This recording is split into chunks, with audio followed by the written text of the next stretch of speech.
That's who I am. I stand tall now, no hidden scams. Hey guys, how's it going? How are you guys doing today? Well, that sounds crazy. My headphones sound really crazy. Hold on. Well, geez. I'm gonna have to do that a little differently. Let me see. Maybe if I just turn it down a little. Okay, sorry. Let me just get this figured out. All right, that's not gonna work. All right. Anyways, I'll just have it sound totally crazy. How is everybody today? I am Sam, and I'm just gonna take those off. That sounds super crazy. Hey guys, I'm Sam, and this is Afternoon Mayhem. We're just gonna do a recap of the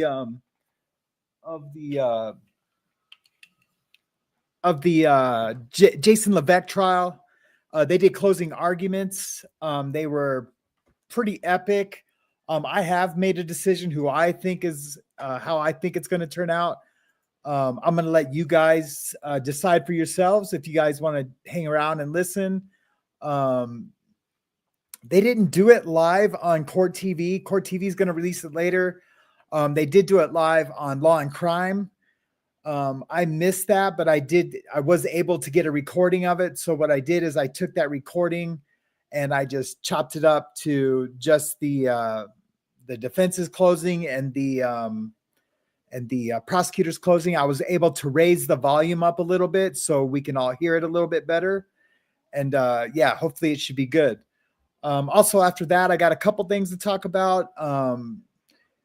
Blake Lively filed for her lawsuit to be dismissed, and I have an opinion on that of why I think that is, and I think it's because they don't want a certain person deposed, and it's not Taylor Swift. That's not who I think. They are freaking out, almost having a heart attack about being deposed, and it's not Taylor. It's somebody else, and I'll tell you why I think that somebody else has said, hey, I don't want to lie, so you don't want them deposing me. And so now all of a sudden, there's this big push to have the lawsuit dismissed, thrown out, and we'll just see. And we'll see what happens tomorrow on the morning show. Can you guys hear me? Nobody's saying they can't. So yeah, I'm thinking everyone can hear me. What's up, people? It's a beautiful rainbow. So we got a lot of cool people in here today. This afternoon thing's probably the way to go. We'll be replay crew. It's movie night. Oh, awesome! Thank you so much, James, for letting me know. Yeah, I tried to do this sooner, but I had to edit the footage. Isn't it weird how my camera lights me up when my arms are up like that? It's like much better lighting than when I put my arms down. It puts me in the shadows. Only the evil of men, only the shadow knows the evil of men, the evil that lurks inside of men. Anyway, that's an old show. We talked about that the other night. I think it was on Caddy Connie and Loudmouth Linda. So cool. Let's get to it, man. I wish I could wear my headphones, but man, there was a crazy echo inside of it. So I sounded like I was an announcer for the UFC. It sounded super crazy. I'm sure there's a way I can fix that, but I don't want to tech while we're live. I can do that another time. Yeah, isn't that crazy? Yeah, it's got to be some kind of auto light thing with the camera. This is my travel camera, so I don't have a lot of choice. But I was able to travel with the new microphone that I got, that I'm just loving. So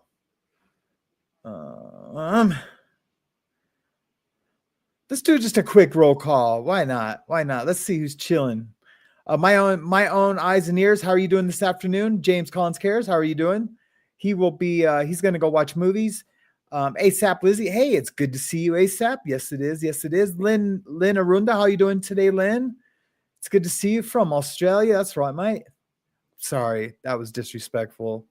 I'm so sorry. If I would have pulled that off even a little bit more gooder, it would have been cool. But now that I mention it, I can give you a little hint of who might be telling Ryan Reynolds why he doesn't want to be deposed. But you guys can stew on that for a little bit. Speaking of Australia, where was I? Lynn, Nona24, how are you doing tonight? Caddy, Connie, and La Malvinda, how are you doing today? Tonight, this afternoon? I am in Great Falls, by the way. That's about 4 hours from my home. My wife came here to see Dee. Dee's here visiting someone from Vegas. I did not want to go, but my wife made me come. She said that I could just have the hotel and just chill and relax. And that's what I've been doing for the most part. I've been setting up things for the members only stuff for the channel. And then I seen it was closing arguments and I just couldn't stay away. But I do feel like I have been resting. I went and bought this cool Hawaiian shirt today.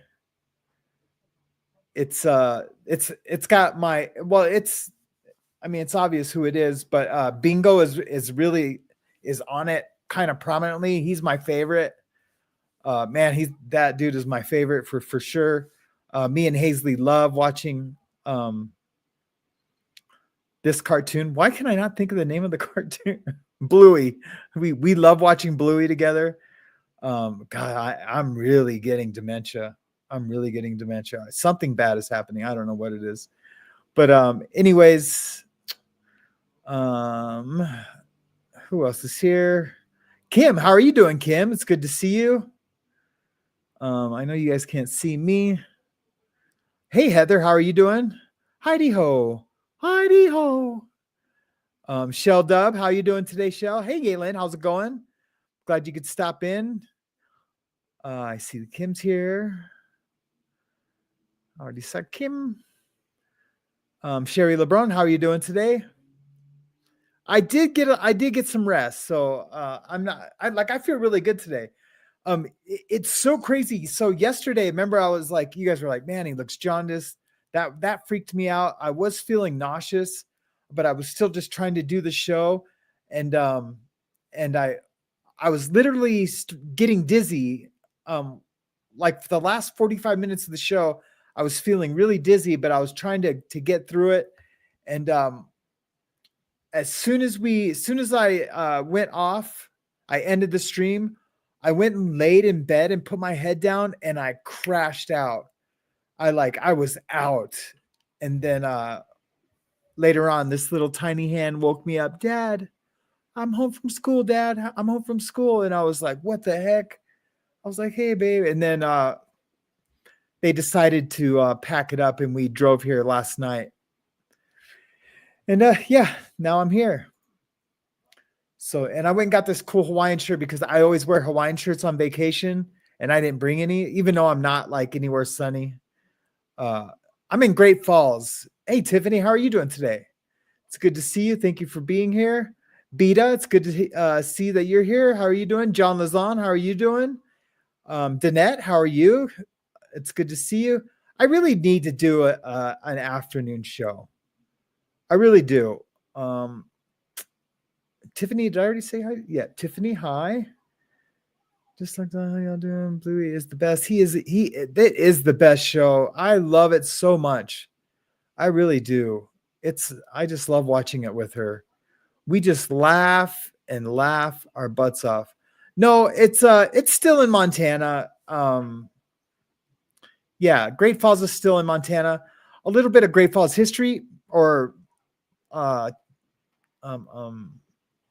trivia is that Great Falls is actually the original Windy City, not Chicago. If you Google original Windy City, Great Falls should come up.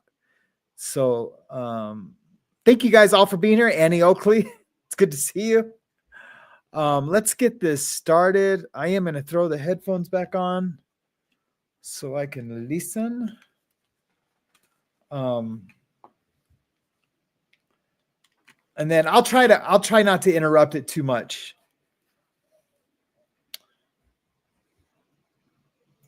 What happened in the courtroom as you can imagine, has no bearing on your decision in this case, one way or the other. So I ask that you not give any further thought or consideration in terms of your role as jurors in this case. And so we're going to continue with Attorney Siski's closing argument.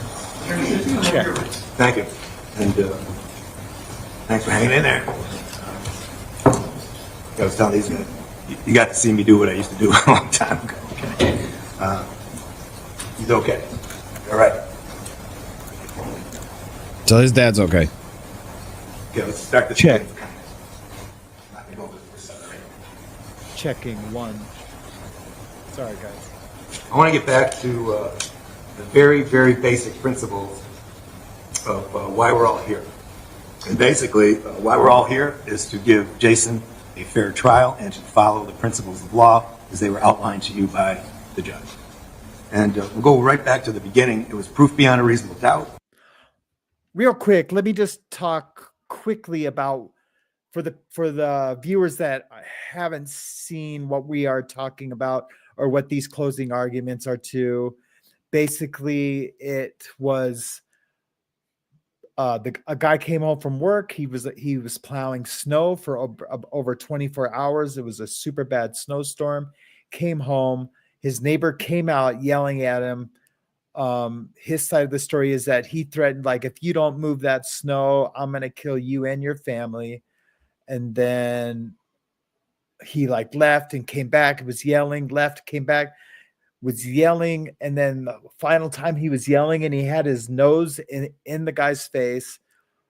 The guy went to leave again, but then turned around and the guy who had been plowing snow all night shot him one time, then walked over to him when the guy was down and shot him 4 or 5 more times. Super sad. It was over snow. But he's saying he threatened me and my family. I really feel threatened. The victim is alive and well. The victim did not testify on his behalf for the state. Jason LeVesque did testify his side of the story, and it was pretty riveting. I watched it yesterday. I was going to play it today, but basically he just says, yeah, man, I felt threatened and, I was tired and I couldn't believe it. But he did say that he kind of blacked out after the first shot. Totally normal. But he says, I never would have done that if I didn't feel threatened. And I do believe the victim's girlfriend lied when she was on the stand. Remember when she said, yeah, he ran out there and you can hear it on the video. And this is what kind of F's her is that he goes, I hope he doesn't do anything stupid. There he goes. But she said she was saying that about the guy who, the defendant, not her boyfriend. Well, it's come out. It's obviously a lie. She was talking about her hothead boyfriend who went out there in that guy's face and most likely threatened that dude. And this is the result. I believe that this is all the dude's fault who went out there. And the dude has to be held accountable for shooting him, but we'll just listen to these closing arguments. I just wanted to give it a quick recap of what we were watching, just so people who haven't seen it. Hey, Wolf, good to see you. Here we go. Burden of proof, presumption of innocence, and then, folks, the additional thing in this case was self-defense. And you all got a grasp of what that was. And you got to see some of it during the course of the trial, and now I'm going to try to explain where we are with this thing. Oh, Dottie. Like I said, this is an interesting case. It's a self-defense case. There's no question about it. And And there's some very graphic material in here, very graphic medical material. You saw that video, and you heard about, what was taking place. They're heroic medical procedures, I can assure you. Absolutely. Kept Kyle alive. And he was very lucky to have a combat-trained individual on scene at that point in time. That's all I can tell you. And he's alive. So the gory film that you saw, frankly, is not at issue. The injuries were very significant. There's no question. Gunshot wounds themselves are very significant. These were very significant. But this is a rare incident, folks, where you get to see somebody, in this case, Kyle Violet himself, the centerpiece of the prosecution's case, in a situation where not only was he threatening on Thanks, April Mindy. 4th, Yeah. something that he had done before with Jason. And I'll go back to the October incident for no reason at all. The threat to his life, the threat to his family's life, right in front of his own home for no reason at all. And we almost have an instant replay of that. But this time it's even more bizarre, because this time the claim is that he's plowing snow into his driveway or something to that effect. The Which beautiful never thing happened. in this case is that you have some film that you can actually look at. And if you look at it, Jason is actually being extremely careful in the plowing, not to interfere 1 inch into Violet's driveway. And he's minding his own business. Now, Jason had gotten up on April 3rd at about 8 o'clock. By the time you see him plowing, all right, he's already into about his 38th hour of being awake, of working, not just being awake, but working. Now let me suggest something. When you go back into the jury deliberation, you may want to do this. You may want to take a poll of everybody back there and ask who back there has been up for 38 to 41 hours in a row ever in their life. Ever. Ever. And you may want to say, if somebody does raise their hand, how did it feel? Did you feel with it? Were you working during that particular period of time? Were you in a combat situation? Hey, Ghost Rider. What was it? Were you in the comfort of your dorm room or your home? Get the context. But I assure you, if there is somebody that was up that long, they will tell you that they were worth pretty much nothing mentally, pretty much nothing physically at that point. I just wanted to comment on the, I probably shouldn't be reading the chat, but ASAP says, I have a thing for classic older names. Beatrice were forgotten. It's made a wee comeback, but still special. Yeah, I have a daughter, a granddaughter named Clementine, and I just love that name, Clementine. But anyways, I just wanted to share that. Sorry, I'll try not to stop it too much. You can all relate to that. I mean, there's nights where you just want to go to bed, even though you've been up for only 15 hours. This is more than twice that length of time. It's true. So when Jason That's rough. is confronted by That's really it, Mindy. He wouldn't have randomly shot this guy. He wouldn't have. He's a working class man. He's just out working hard, working his butt off, comes home to his crazy neighbor. And I think that's a big part of the defense is like, there's no way he would just shoot this guy for just yelling at him. All right, here we go. Kyle Violet on the evening of April 4th, 2024. We know for sure from the video that Violet initiated the contact, and he literally, physically assaulted Jason. He placed his face intentionally on Jason's face. Now, why would somebody do that? Why would somebody Again, do that? what would a reasonable question. person believe if somebody did that to them out of nowhere? Well, Violet did it to threaten him. The physical act alone was a threat. I mean, imagine it. Imagine somebody coming up to you out of nowhere and sticking their face right onto your face. But it's not just sticking his face on your face. It's threatening him at the same time. And it's threatening him at night while he's minding his own business, at his home, with his daughter, in his truck. That's the context. That's the very context of when this starts. That's the alpha. That's the beginning. Yep. Kyle Violet really is the alpha and the omega of this kid. He started this. You know, you wouldn't be sitting here at all. Think about this. You wouldn't be sitting here at all but for Kyle Violet. It's true. Why did everything go down like that? What was that scramble all about? It was all about Kyle Violet. Hey, V. McWilliams.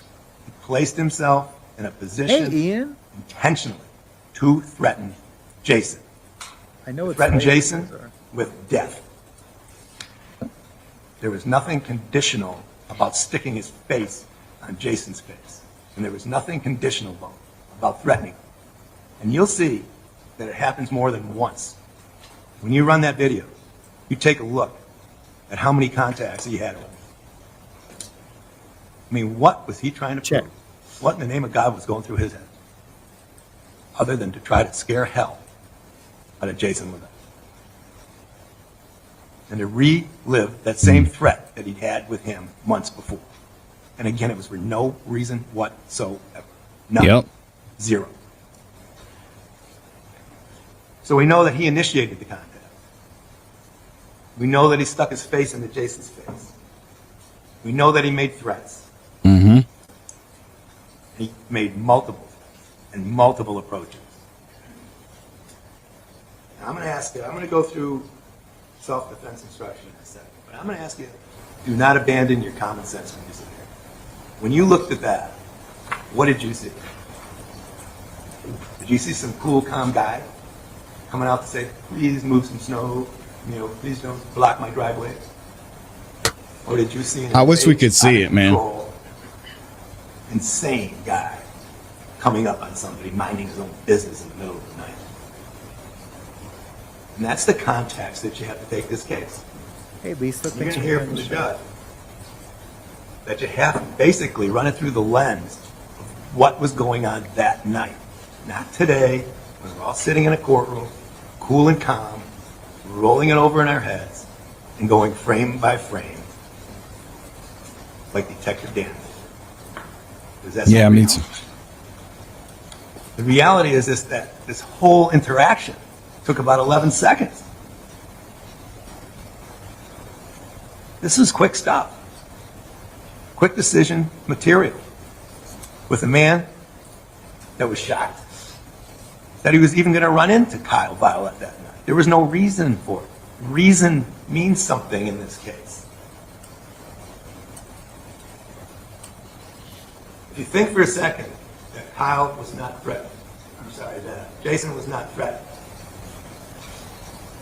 then you gotta think twice. Anybody would have been threatened in that situation. Mm-hmm. Anybody would have been concerned about protecting themselves. Anybody would have been concerned about protecting themselves when somebody's saying that they're going to kill them, or kill their family, or both. That's I the just would have context beat that the we're doing. brakes off the dude. That's for the real. case. That's the case of the nutshell. I don't need a Frank, it's principal. more I'll than that smash because- that dude. Kyle, he wouldn't give up. If you look at the video, he walks away, and you'll see his arms all over the place. You know, Especially with my daughter in the car. Oh my God, I would have smashed that dude. There would have been no gun. I'm not trying to go to jail. That's for sure. I mean, I probably would have went to jail just for beating him up. But yeah. Okay, I'll get back to it. Sorry, guys. I get a little excited. what's going on? And you see Jason standing still, doing nothing. You've got one madman screaming at Jason LeVesque, Yep. doing nothing. And then he starts back at him. Yep. And that happens a couple times.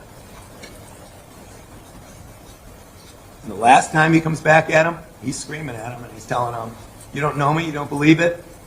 The threats keep coming. Threats keep coming. He said, I'm gonna watch ask you this. something, okay?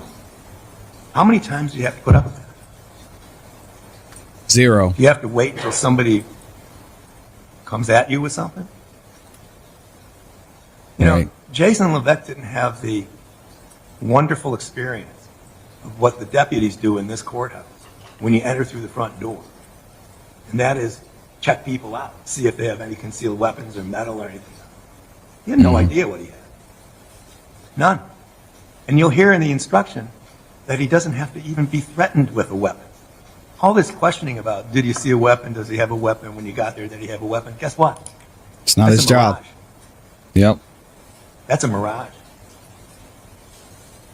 All Jason has to believe at the time is that somebody is out to kill him or cause serious bodily injury at that time. Yep. Not 5 hours later, not 2 hours later, not 2 minutes later, certainly not a year later. But at that time. Imminent. What is would the a word. reasonable person believe at that time? After somebody who had threatened you months before for no reason, and then came out of a house and threatened you again for no reason, and threatened death to you, was coming at you. What would a reasonable person think? Yes, what would a reasonable person think? And Heather Rhodes has a good point. This is a point that I have issue with also. She says, Kyle really sounds like a big prick. However, the shots in the back are what get me. The front shot seems potentially reasonable, though. Absolutely. Absolutely. And I don't know how the jury is going to be able to get past that. I really do. Otherwise, he's 1000% not guilty. Not guilty in my eyes. But for the shots in the back, and I've said it before, and I'm going to say it again just to be redundant. I've read a lot of Western books, a lot of books about the Old West, and when our country was founded, when they were building these laws, and when they were forming these laws and shaping them to fit the country that we were to become. A back shooter was the absolute worst. If you were a back shooter, you were lower than really than anything back then. So, having said that, it's hard to get past that. The guy was laying face down. They didn't show us the video, but they described it. He was laying face down. Jason walked up behind him and put more bullets into his back. So that's really, really hard to get over. So I'm with Heather on that.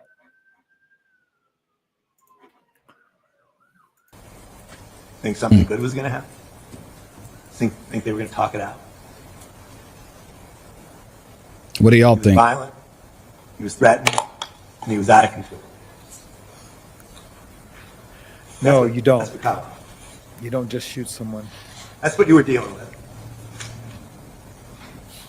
That's what Jason was dealing with. And you know, you can put as much lipstick on a pig and earrings and bracelets and everything else that you want. But at the end, it's still a pig. Kyle Violet is no innocent human being. He bears the brunt of starting this thing, creating the situation, Yep. and the reaction from Jason. He bears the brunt of that. Nothing would have happened but for his behavior. Nothing. Agreed. Now, in this case, you got to see a breakdown. And you heard testimony from Detective Danny. And remember, he got to go frame by frame. Remember what he was doing? It was kind of cool, but I mean, it was frame by frame. And something that, of course, Jason wasn't able to do. I mean, retrospective observations are interesting, all right? But that's not the test. But I'll tell you something very important when you do frame by frame and you listen moment by moment of what you can hear. It may be very, very telling as to what was going to happen. In fact, Angela LeChan was almost a prophet of what was going to happen that night. His girlfriend. And she took the stand and she raised her right hand. She swore to tell the truth. And And she made lied. something up. Right here in front of you. Not after a traumatic event. not after over 40 hours of being up, not after 24 hours of work. She made something up to skew the case, to hoodwink you guys. Angela LaChance, Kyle Violet's significant other, made something up. I'm sitting there wondering, is the prosecution going to hug what she said and urge you to believe her during their closing argument? I think not. Nope. Because what she said, She in lied. coordination with the video, is basically the prediction of the future that took place just seconds later. Mm-hmm. What she said is impactful. It's her present sense impression of what's going on with Kyle Violet. That's her watching her significant other going down the driveway and confronting Jason. Yep. And Detective Danny captured him. In fact, at 10:11:22 on the 4th of April, 2024, Angela LaChance is heard saying, quote, "Yep, there he goes. I don't know. He's I hope all he the doesn't way do out anything there. stupid. He better not do anything stupid." Mhm. Who do you think she's talking about at that point? Yep. It can only be one person. It can only be one person. And that's Kyle Violet. Yep. She's watching her significant other, and you'll see the video, coordinating with her speed, going across the driveway, approaching Jason. Just a few seconds later, Angela says, Hey, Pam. "You better not do anything fucking dumb." Who do you think she's talking about? Check, check. Jason's just standing by the truck. She says, Mm-hmm. Who is in Jason's face? Kyle Violet. No, that's black and white. That's obvious. That's obvious. But she still had the gall to tell you, no, I was actually talking about Jason. And that's absurd. That's ridiculous. And frankly, if you want to know the definition of a lie, that's a lie. That's a lie. She was not talking about That's Jason an there. attempt to deceive. That's an attempt to put her thumb on the scale, try to convince you guys of something that just wasn't happening. And it doesn't make That's sense something either. that's out there in outer space. That's Angela. That's Angela Legere. What really happened that night, she could almost tell was going to happen. Yep. Somebody was going to do something stupid. You saw it. Now, Yeah, she knew he was, the self-defense case, her boyfriend was a hothead. She knew it. there are many, She tried to many say items that. you have to go over. And this instruction is going to help you out. Okay. And the judge is going to tell you that evidence has been presented that the defendant has acted in self-defense. When there's some evidence of self-defense, the state must prove beyond a reasonable doubt that the defendant did not act in self-defense. I mean, that's a heavy, heavy burden, okay? They have to disprove self-defense beyond a reasonable doubt. I just love you guys. You guys If you have a are reasonable always doubt so happy to see each as to other whether in the the defendant chat. acted in self-defense, you must find the defendant not guilty. If you believe, in other words, that his reaction and his actions that night were centered around self-defense, then it's not guilty. It's clear. In deciding, this is critical now, you're going to hear it again, and you're going to have this instruction. In deciding whether the defendant acted in self-defense, you should consider all the circumstances surrounding the incident. All the circumstances surrounding the incident, which include the prior threat, all the work he did that day, his exhaustion, the fact that he was put upon by surprise, and that he was threatened. You should consider how the defendant acted under the circumstances as they were presented to him at the time, and not necessarily as they appear upon detached reflection. So you have to step back. You have to see how he would have been seeing things at that time. Okay? Not under a microscope, not after, clear, detached reflection, none of that. But at the time, these things happen quickly. And that's why this particular instruction is important.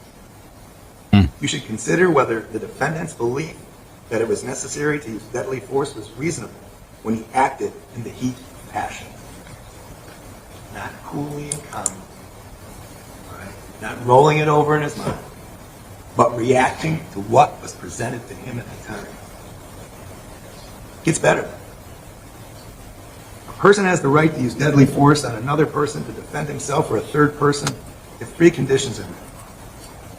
He actually believed that the other person was about to use deadly force against him or a third person.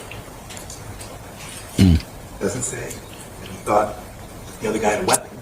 Doesn't say anything. All this weapon stuff is an illusion. He doesn't have to frisk him and see if he's got a weapon or not. In other words, the defendant can use deadly force if he actually believed that he or a third person was in imminent danger of death or serious bodily injury from another person. Serious bodily injury, ladies and gentlemen, can be as much as a sucker punch from a madman that breaks your nose or knocks you to the ground or whatever, okay? And folks, if you were looking at that film objectively, Yeah, I wish it we almost could looked see like it, man. could have just Damn. happened any minute. Any second. Forget about minutes. Let me just tell you guys real quick. So you guys all know I've been to jail, right? I can tell you this. Every single time that I ever got into it with somebody else where it became a physical fist fight, or let me just say it like this. Every single time someone had their nose in my face and was getting up on me, like, come on, man, you think you're tough, you want to fight, or whatever the case may be, whatever they may be saying, if their nose is touching my face, that's what they call in the MMA fighting world closing the gap. And if that gap is closed to complete shut and someone's physical being at 9 times out of 10, if not 10 out of 10, there's going to be a fight. That's a viable threat. That person is threatening to fight me. And he could have sucker punched him, done anything. Now, does everything else that happened after that, does it make all that okay? Absolutely not. In my eyes, in my world, if it was me, I'm just not a gun guy. But a lot of people carry guns for protection as they are allowed to by our Constitution. In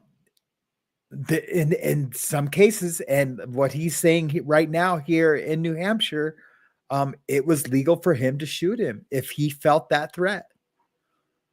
And I guess what he's saying about,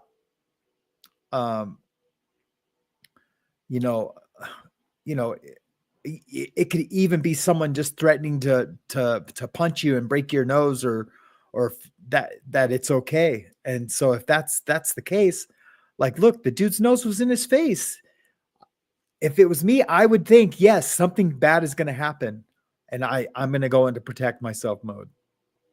But it would have been with these two dogs, and I don't know their names, so I can't call them back. Do you know what I mean? It would have been all fists. It's not funny, but funny. Okay. Yeah, squaring up, toe to toe. Thank you, ASAP. There's a definition of serious bodily injury. For purposes of understanding self-defense, it means any harm to the body which causes severe, permanent, protracted loss or Yeah, impairment can I of get health, thoughts function, and or any prayers part of for the body. V, please? Not a bumper. Can we get some hugs and thoughts and prayers and ones and all the things for V?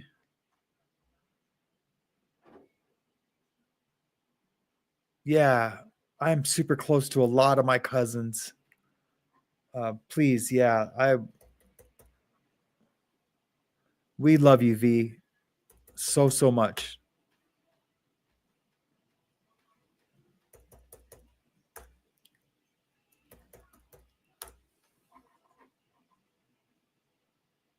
Bruise or a scratch. I'm not talking about it, okay? That wouldn't constitute serious bodily injury. And as the words imply, serious bodily injury requires a serious or significant injury. Could he anticipate a serious bodily injury? Yeah, when somebody's threatening death, you can kind of get to that spot. Even if the defendant actually believed that such danger existed, that is, that either he or some other person faced an imminent risk of either death or serious bodily injury, that belief must have been reasonable. I want to stop right there. You saw everything. You heard everything. You understand what's going on here. I don't want to be preaching to the choir too long. How could he not have a reasonable belief that this maniac meant what he said? When he came back That's at fair. me last time, he said, "You don't believe me?" Ooh, that's heavy. In other words, there must be reasonable grounds for the defendant to believe that the other person was about to use unlawful deadly force against him or a third person. And here's the key. Self-defense does not require an actual danger to the defendant. Requires Rather, a threat. the defendant must reasonably believe that the other person was about to use unlawful deadly force. Did you guys catch that, what he just said? And thank you so much for the support for V.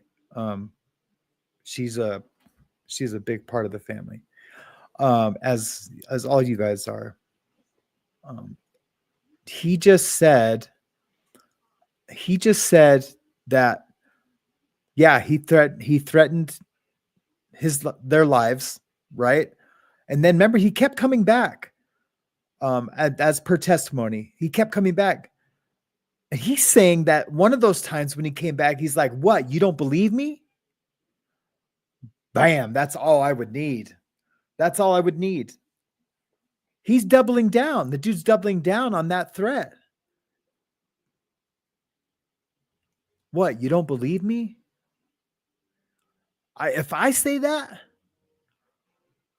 it's gospel. Do you know what I mean? It's gospel. If whatever I said, and if I backed it up with what, you don't believe me, dude? Wow, that's heavy. I did not know that till just now. Again, check that box. He must reasonably believe that the amount of force he used was necessary for self-defense. You know, he said on and on and on. On and on and on. Play it That he was again. trying to protect himself, that he was trying to protect his family. What do y'all think so I'm far? going to get into his testimony in a second. But to the police even that night, in the condition that he was in that night, that's what he was saying. A person's not permitted to use excessive force in self-defense, only a reasonable amount of force.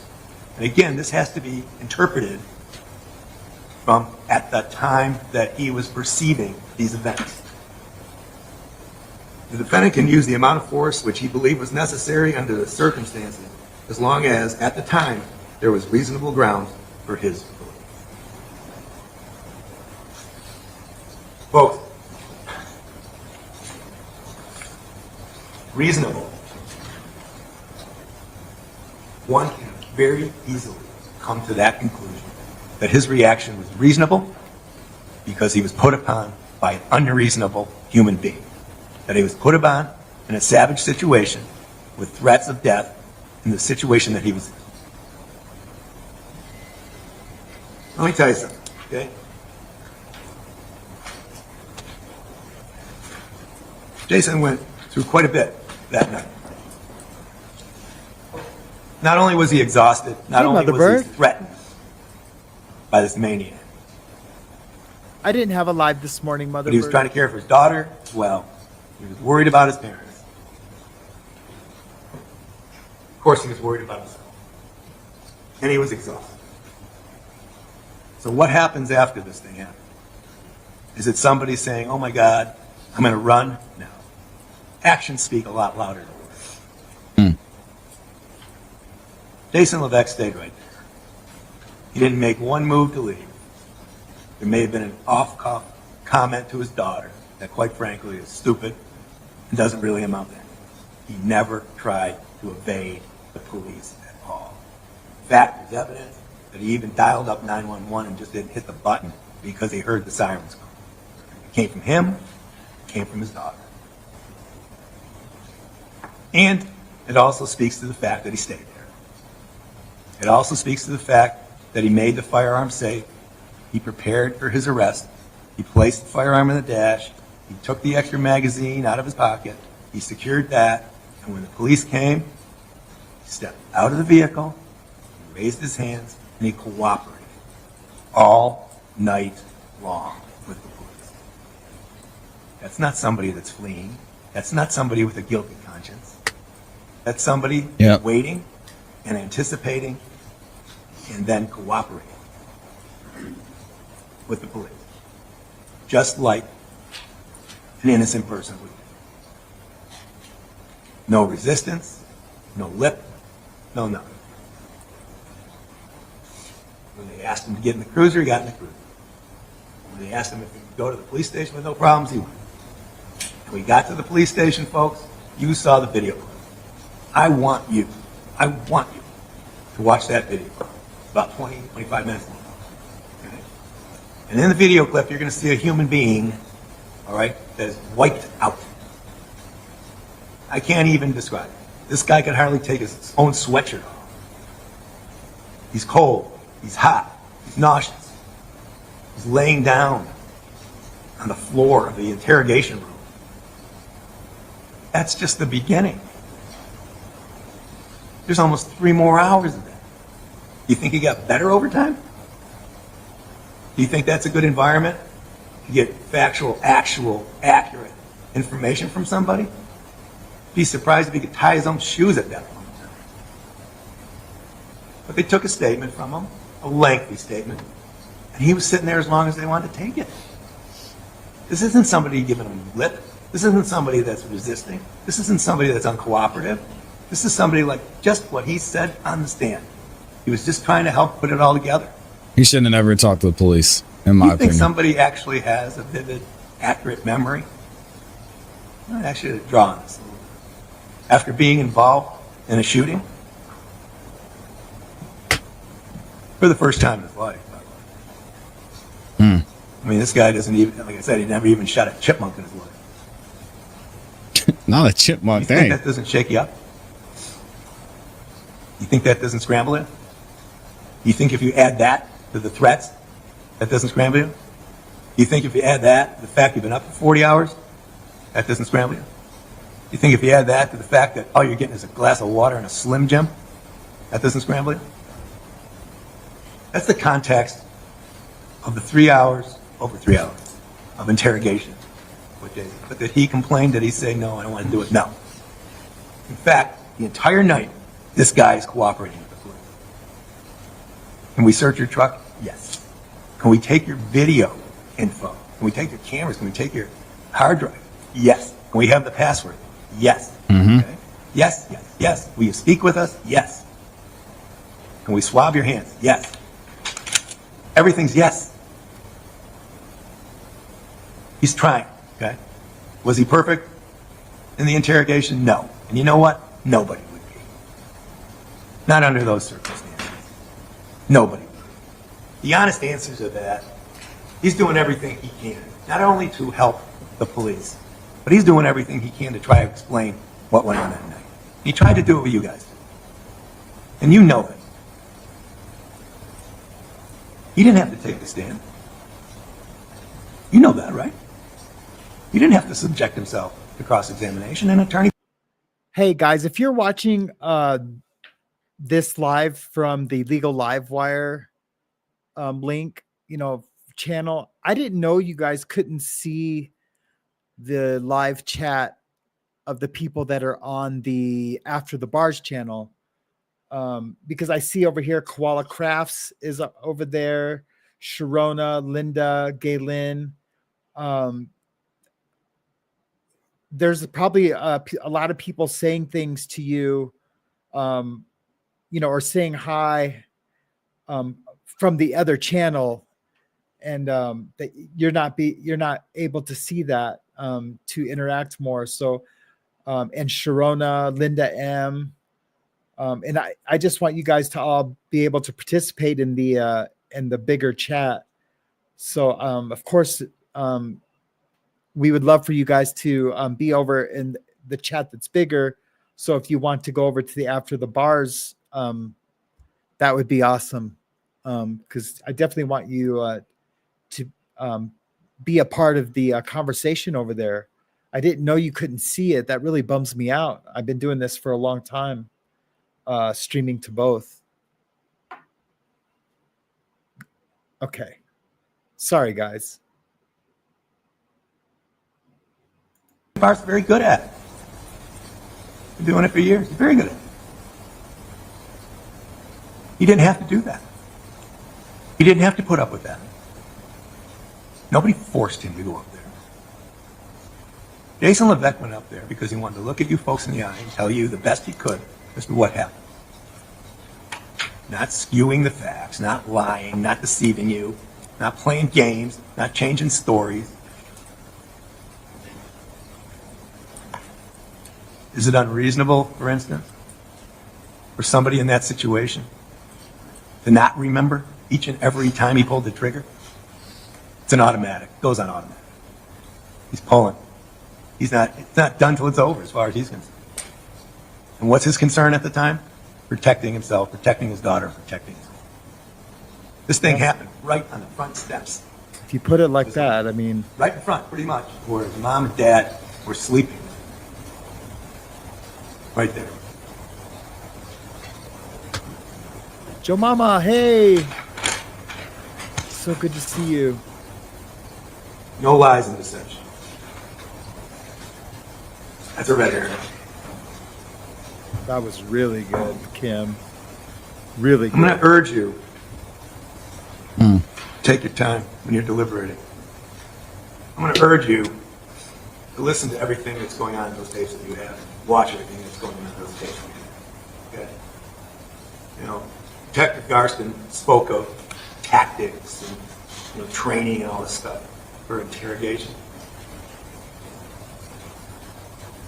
Maybe he was running an interrogation with tactics and training and everything else.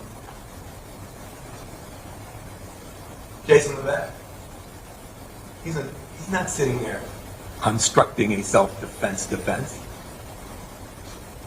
He's not constructing anything. He's trying the best he can to cooperate with the police after a traumatic incident. A first for him. That was his first Shooting mistake. anything that was living and breathing. Yeah, he never should have talked to the police without a lawyer. But And you'll hear you're Garston. innocent. You're innocent.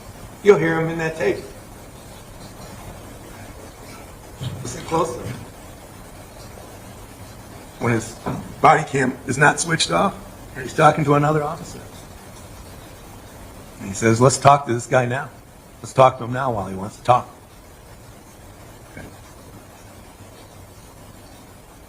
They got him in their place. They got him while he's exhausted. They got him while he's easy pickings. And you know what? They know deep in their heart they got a very frail human being that probably isn't going to be the best person in the world to get accurate information. They could have circled around 5 more times and probably gotten 5 more answers. Because even yesterday, Jason's not sure exactly what happened that night. You know why? Because the body tries to stop remembering things like that. It protects itself. It goes into shock. It tries to get rid of memories like that. And those are difficult to bring back accurately all the time. There's nothing unusual about that. Any trauma situation, there's nothing unusual. It's typical, it's human, it's natural. Some of you may have experienced these.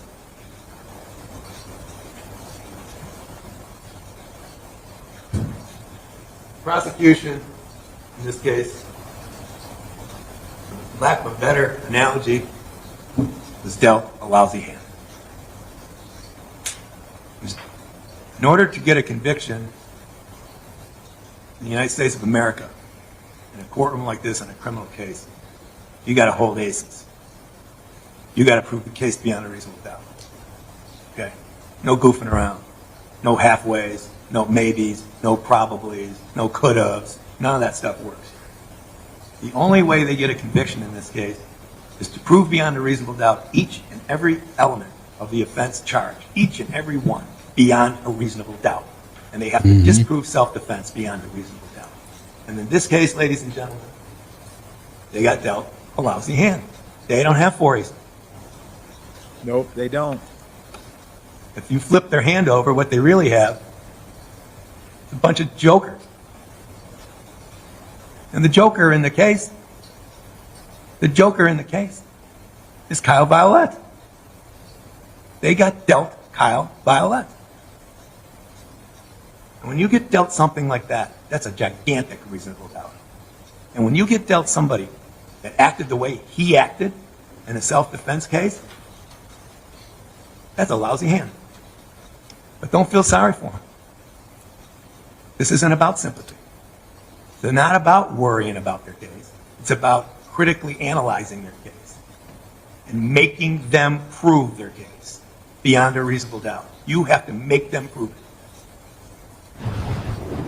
If they don't, you understand? Hey, I believe You're doing your duty. You're doing your duty by coming through the doors of the deliberation room at the end of a trial and at the end of running through all the evidence, coming through and saying not guilty. That's the justice in the criminal justice system. It's not doing favors for the state. You don't do that. It's holding them to their burden. And I pray you do. Oh, it's good that you're I mean, here, there's a lot of Jamal. junk that's Thank going you for on being outside here. of this courthouse. We all love know. you. We appreciate that. I mean, our country's divided all over the place. All kinds of junk going on. Maybe the purest form of being a citizen right now, the purest form of being a citizen in this country, the purest form of democracy in this country, the purest form of doing your duty as a United States citizen in this country right now is in courtrooms just like this, with jurors just like you. That's right. That's why I follow. Think about that. You're really the reflection of this community. You know that. Right? When you go back there, you're going to see you come from all different walks of life. You all have your own talents. You all have your own backgrounds. And you all have common sense. And if you all work together in this, if you all put your minds together, all 12 of you when you get back there, you're going to come up with a very just decision by using your common sense, looking at that evidence, being critical of the state's case, and following the rules. So, ladies and gentlemen, I'm going to ask you. I can't do anything anymore for Jason. I can't do a thing. And all I'm doing is putting all of my trust in you guys. And so is he. Okay. So really, take great care in your deliberations. Be sure to follow the rules. Take all the time you need. And thank you again. I appreciate it. Really. Boy, that I'll just stop right there before we get to this guy. That lawyer is worth every penny he's getting paid. Hey, you dear Obs, good to see you. I'm glad you're here. We got a lot more. All of our regulars are here tonight. It's so awesome, man. It's so good to see everybody. I really wish I could just blow up the chat really big for the whole screen and just us all talk for real. That's what I need. That's what I need right now. What was I going to say? Yeah, that lawyer, he's worth every penny. He's worth every penny. I think he's going to get this guy the justice he deserves. I do feel though, hey Arlie, I do feel that he does need some kind of punishment just because of the back shooting, but there really is no, attempted manslaughter, and a half, there just isn't. And they're charging him with attempted murder, and they might have messed up. by just charging him with that and not giving the jury anything else to play with. I think they did let the jury. I think they're going to let the jury decide on aggravated assault, because I think there was a couple aggravated assault charges in there. Man, I'm sorry, I just don't remember. But yeah, I think they charged it too high. They should have went for a lesser charge, and they probably would have got it. So I don't think they're going to get it. But I haven't heard the prosecution's argument yet. But to hear that defense lawyer, like, look, and you have to put your feelings aside. Even with the back shooting, like, I'd be a terrible juror if I was really asked to decide. Because of the back shooting, I think there was malice, but I don't think there was any intent. There was no intent. So maybe I'd be a great juror for the defense. I don't know. I waver back and forth because of the fact that I'm such a wishy-washy, wavering guy when it comes to stuff like this. Because I feel the passion of each person talking. I can easily be swayed one way or another. It's just who I am. I just believe in their passion and their understanding, of the situation. So, who knows? Yeah. Just real quick. Thank you so much, McWilliams, Victoria, for the super chat. It's greatly appreciated. Thank you. That's awesome. And she says, "Thank you all, Sam. This is from all of us. You have allowed us to find one another here a safe place." It is definitely a safe place. I promise you. There's nothing hidden. Everything is out in the open. Transparent is key in our community, especially with me, because I'm up here, with the microphone. So I am 1000% transparent with everything about me, and with my family included. With my family included. All right, guys, let's listen to this guy. I have not heard this part, so it's pretty exciting. What else is there? I do have a story I want to do tomorrow. I could talk about tonight. It is about Trump, and I'm sorry. I know you guys are like going boo, boo, but I just been doing some like thinking about him and about, I'm like, why do I like this president? Because I'm having to defend him. And sometimes I'm like, oh man, why am I defending this guy? He can be a POS sometimes. But I think he's attached himself to a lot of policies that the left have given up on. And I think that's why I've grown to like him. Because I'm in the middle. I was in the middle left. Now I'm more middle right. And then of course fiscal. But anyway, let's not worry about that. I'm just going to shut up right now. I know. Thank you, Joe Mama. Joe Mama, trust me. Yes, every time I say it, I stop myself probably. I bet you I stop myself from saying it 80% of the time. And then there's other times when I do say it. And right after I say it, I'm like, I'm inside my head. I'm going like this. I'm punching my head. It's a terrible saying. It's been ruined.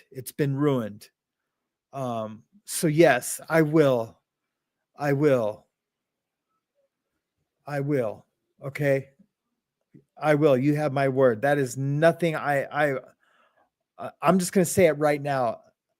I give my word that phrase is not going to be in my vocabulary any longer. So thank you. I love you too. All right, here we go. Let's listen. I want to talk about two words that were touched on in that presentation. But I want to talk about those two words in the context of the shooting.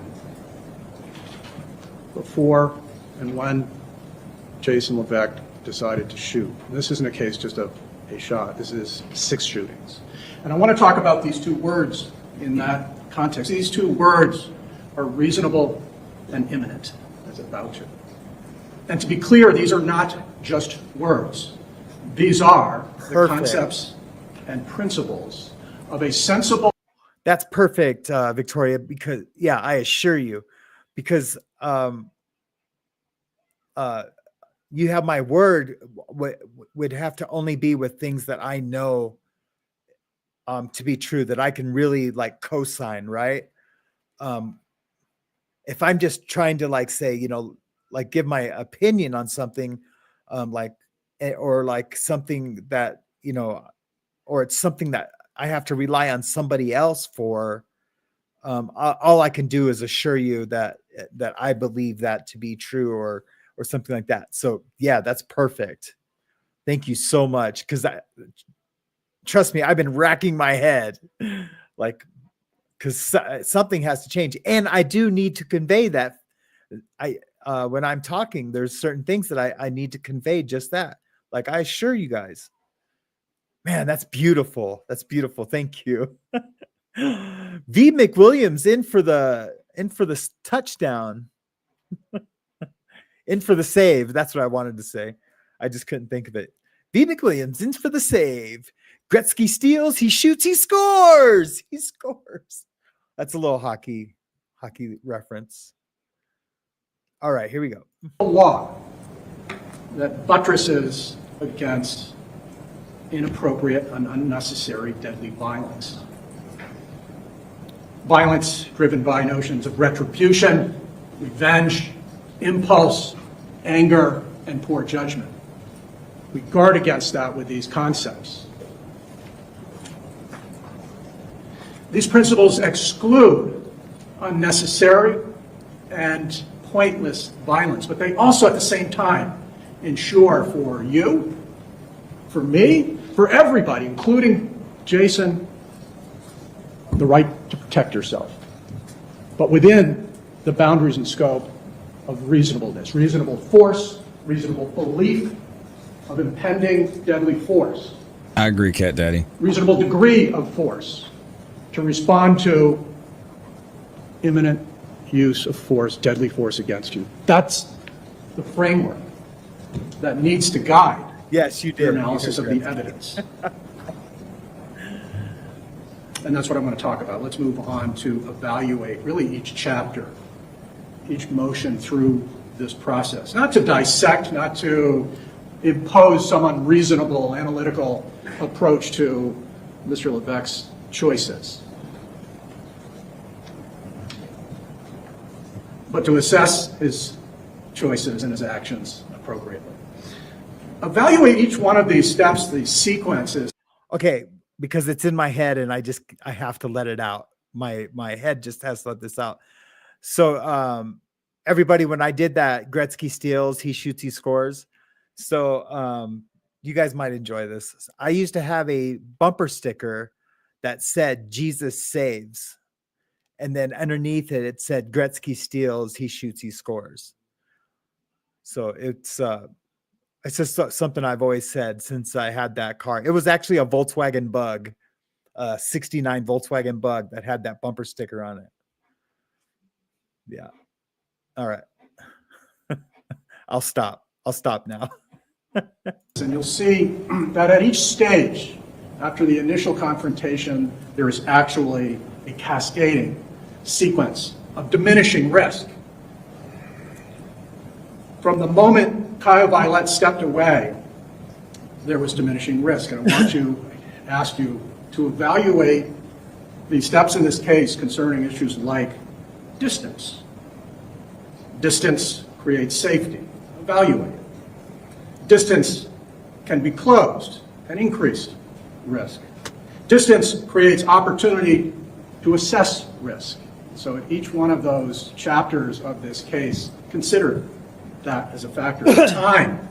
Attorney Sisti said this whole thing happened in 11 seconds. You have the totality of the videos. It took more time for Kyle to walk across from his driveway over to Justin. I mean, to Jason. There was 5 seconds nearly 5 seconds between that first shot. 2001, 2002, 2003, 2004. Some 5 steps towards him before he unloaded the remaining 5 rounds into his back. Consider that distance and time when you assess reasonableness. Visual opportunity. The opportunity for Mr. LeVesque to assess risk, the lines of sight here, the lighting. Remember at the beginning, there was one moment in Attorney Sisti's cross of Detective Danny were saying, look, you don't even know whether or not Jason is able to see his hands because of the lighting. And yet, we see a video from 43 where inside, from 40 feet away at least, Angela is able to say, he's got a gun. Because the lighting in this case is very good. Illuminated by a high-density residential neighborhood with exterior lighting. You can see it in the video, a truck with its headlights on. And Angela having no problem identifying immediately when the gun was taken out, when Jason produced the gun, which informs you about Jason's ability to assess whether or not Kyle was armed. And so those are some of the issues to talk about, to consider when we actually walk through this. And let's do that now. This confrontation starts when Kyle walks out of his home. And despite Attorney Sisti saying at some point, challenging Danny, that Jason doesn't even seem to know he's there until he's at the plow, we know this, that when Kyle was walking out of his home, Jason did see him. He had a full opportunity to view him from the full 40 feet here. You were out there at that scene. You know that distance from the far end of Kyle's driveway all the way over to that plow. And we know he saw him because he told the police, I saw him putting on his shirt. You don't have to believe him. It's corroborated by the video. So we know he saw them at that point. And what does he see? He's putting on his shirt and he's able to describe his hands. You know, this is an informative moment about whether or not there are reasonable concerns about Kyle's ability to cause violence of such a degree that would justify what happens next. And nothing in his hands. You can see him putting on his shirt. There's nothing underneath. No reasonable basis to believe that he's armed coming over. Jason admits that he can see his hands, that there are no weapons, that there's no means of imminent threat. Hey, can you guys hear me right now?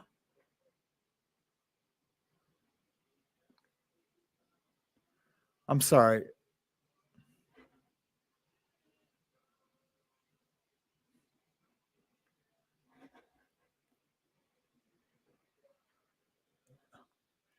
Okay, does my voice sound like good, or does it sound really high, or does it sound deep? I know that's super corny to ask. I just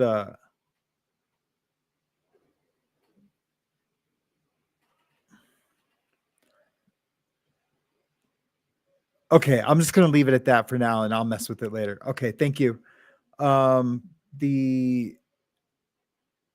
She said, which daughter was in the truck? His daughter was 15 at the time, and it was the defendant's daughter. We watched her testimony. She was, and I don't mean this disrespectfully, but she was an awful witness. She was absolutely awful. She was super, she had anxiety. She had an anxiety rabbit with her that she would just pet the entire time. She was real nervous because she didn't want to hurt her dad. And so that she felt like anything she said, it was going to hurt her dad. And so it was, when really all she had to do was just tell the truth, and that's all she had to do. But she thought, I really believe she felt like the truth was going to hurt her dad. But she just doesn't know. She doesn't understand the dynamics of it all, and so yeah, it was her, but she was an awful witness for her dad. Yeah. And it's too bad. It's too bad because really, if I was her dad and that lawyer, I just would look, just relax. The truth is the truth, and just say exactly what happened, how you felt it happened. If they, if that's relevant at all. And we'll let the lawyer do the manipulating of the words and the feelings and and that's all he had to do. But yeah, but it's always when in doubt, good or bad, the truth is the best thing to do, right? It's just, if ever I have doubts, I'm like, all right, I'm riding with the truth, and it might not be the right thing to, or not the, how do I say that? It's just always the right thing to do. It's always the good thing to do. And I learned that pretty young in life, and I've lived by that, even as a drug dealer, even as a drug addict who became a drug dealer. I was 29. You guys know my story for the most part. I knew when I got busted, it was, it had to be the truth. It had to be the truth. And then I'll, pay my price, what I owe the world, and move on from there. As I did. Here I am, smack dab on YouTube, looking like what's his name? What's his name? When I did the interview for Inside True Crime podcast, what was William Dafoe? Here I am looking like William Dafoe, like a beat up William Dafoe. All right. I love you guys. Okay, here we go. As he's walking over. And let me just address this one point that Attorney Sistis said, that no weapons is just an illusion. It's a red herring. That's nonsense in a case like this. It's true. That's right. That's right. There's this phrase in the instructions that say, look, okay, man, doesn't you got actually have to be in danger. But that means if somebody presented a firearm that was carved out of balsa wood and painted black, the actual threat of that is zero, but the perception of it could be reasonable. That's not this case. There still needs to be a reasonable apprehension that Kyle had the means, the ability to cause lethal, deadly force. And obviously something like weapons is highly relevant to that reasonable analysis, is it not?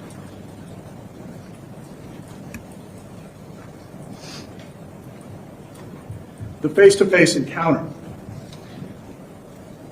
It's clear that there is contact. That's awesome, Asa.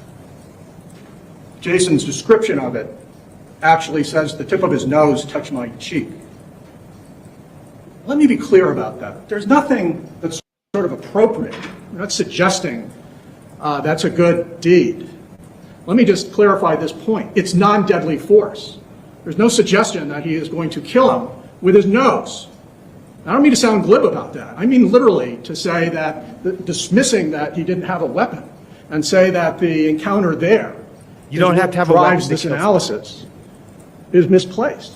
Here's the reality. That moment passed without the use of deadly force. That's not when the shooting happened. And yet, in this courtroom, that is what was recreated by the defense. We literally had a recreation of the face-to-face, the nose-to-nose encounter. And you know what we never got to in that presentation, that recreation?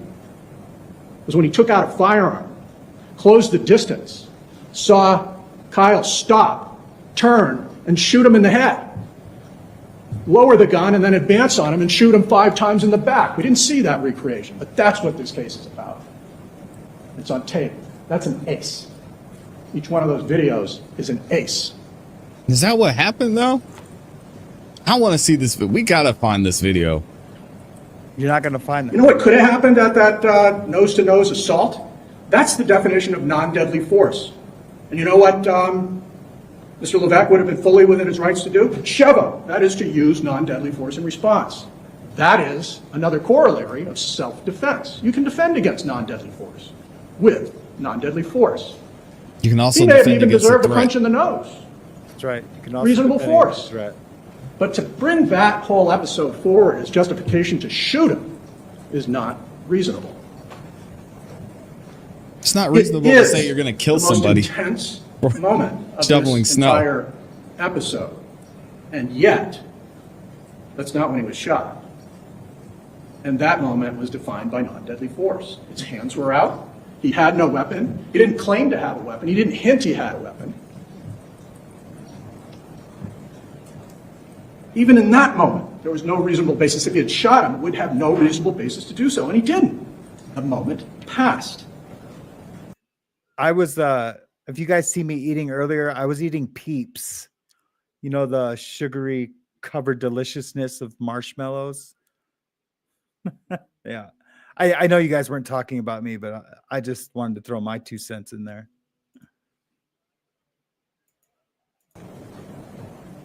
He made a threat.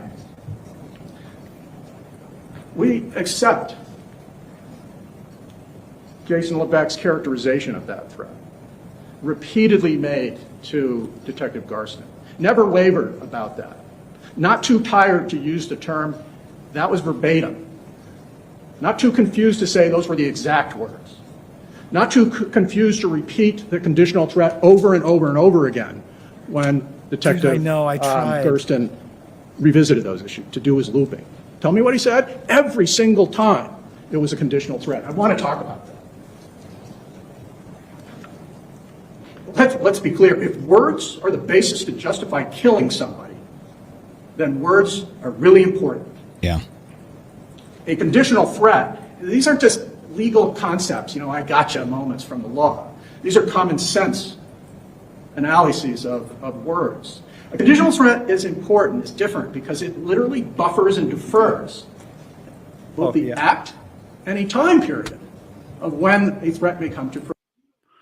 That's a buddy of mine who has a stream that he got this, and I got a copy of his stream, and he barely talked over it. So he did a little intro, played it, and then just talked a little bit over it. Yep. So yeah, sorry. There was no way I could cut out his thing, but yeah, he's a cool cat. He's super cool. His name is Cease. I know that sounds all legalese. Put it this way, something needs to happen, and it's going to happen in the future. And that diminishes... Walked into his yard, Derek. It's not, I'm going to kill you for what you just did. That's imminent. Brandish a knife. I'm going to kill you for putting the snow next to the pole. It didn't happen. Something else had to happen. And it would happen in the future. And then, still, Kyle would have to have the means to actually do something lethal and violent. It is imminent because this is a pretty see, this is my issue with this. It is imminent because what if a snowflake falls off of the pile that Jason had on Kyle's side of the road? And Kyle turns around and is like, you see this ish? Or whatever. That's an imminent threat to me. I don't know. I'm not taking that threat. common sense examples of this notion of conditional threat, from this, the real world. If you flirt with my girlfriend in the gym one more time, I'm going to kill you. I says, fine, I'm not flirting with your girlfriend, I'm not going to do it anyhow. If you cut me off in traffic one more time, I'm going to kill you. It's a conditional threat. I'm not going to kill you for cutting me off. It's different. Conditional threat is crazy. Yeah. So Ian says sugar cravings normally mean you're not eating enough in the days, so body goes faster and try up food frequency. Sam might help. I'm just gonna keep it super real. I eat probably once a day, kind of a meal, but last night on the trip, I got a quarter pounder with cheese meal at from Jack in the Box, and I know normally that is a crappy fast food super greasy meal, but when I ate that, I ate the entire meal, and I usually don't. I take a medication that when I eat, it puts my body into an anxiety feeling. So I don't, I can't fill up my stomach. It's when my stomach gets full that it makes me feel I'm withdrawing from the medication anyways. So I don't eat a lot like that. I just snack during the day. But anyways, back to my, when I ate that entire meal, my body felt so good. And when we got here, I I was like, that's it. I'm going to start eating right. I know that quarter pounder with cheese wasn't right, but that quarter pounder with cheese was better than a bag of Swedish fish or a box of Peeps or whatever. So like today, all I've had was a waffle, 2 things of Peeps that I got, and I've had no regular meal yet. So I know I need to start eating better. I have to. I have to start eating better for that little girl. If not for anything, for that little girl, I need to start eating better. I used to.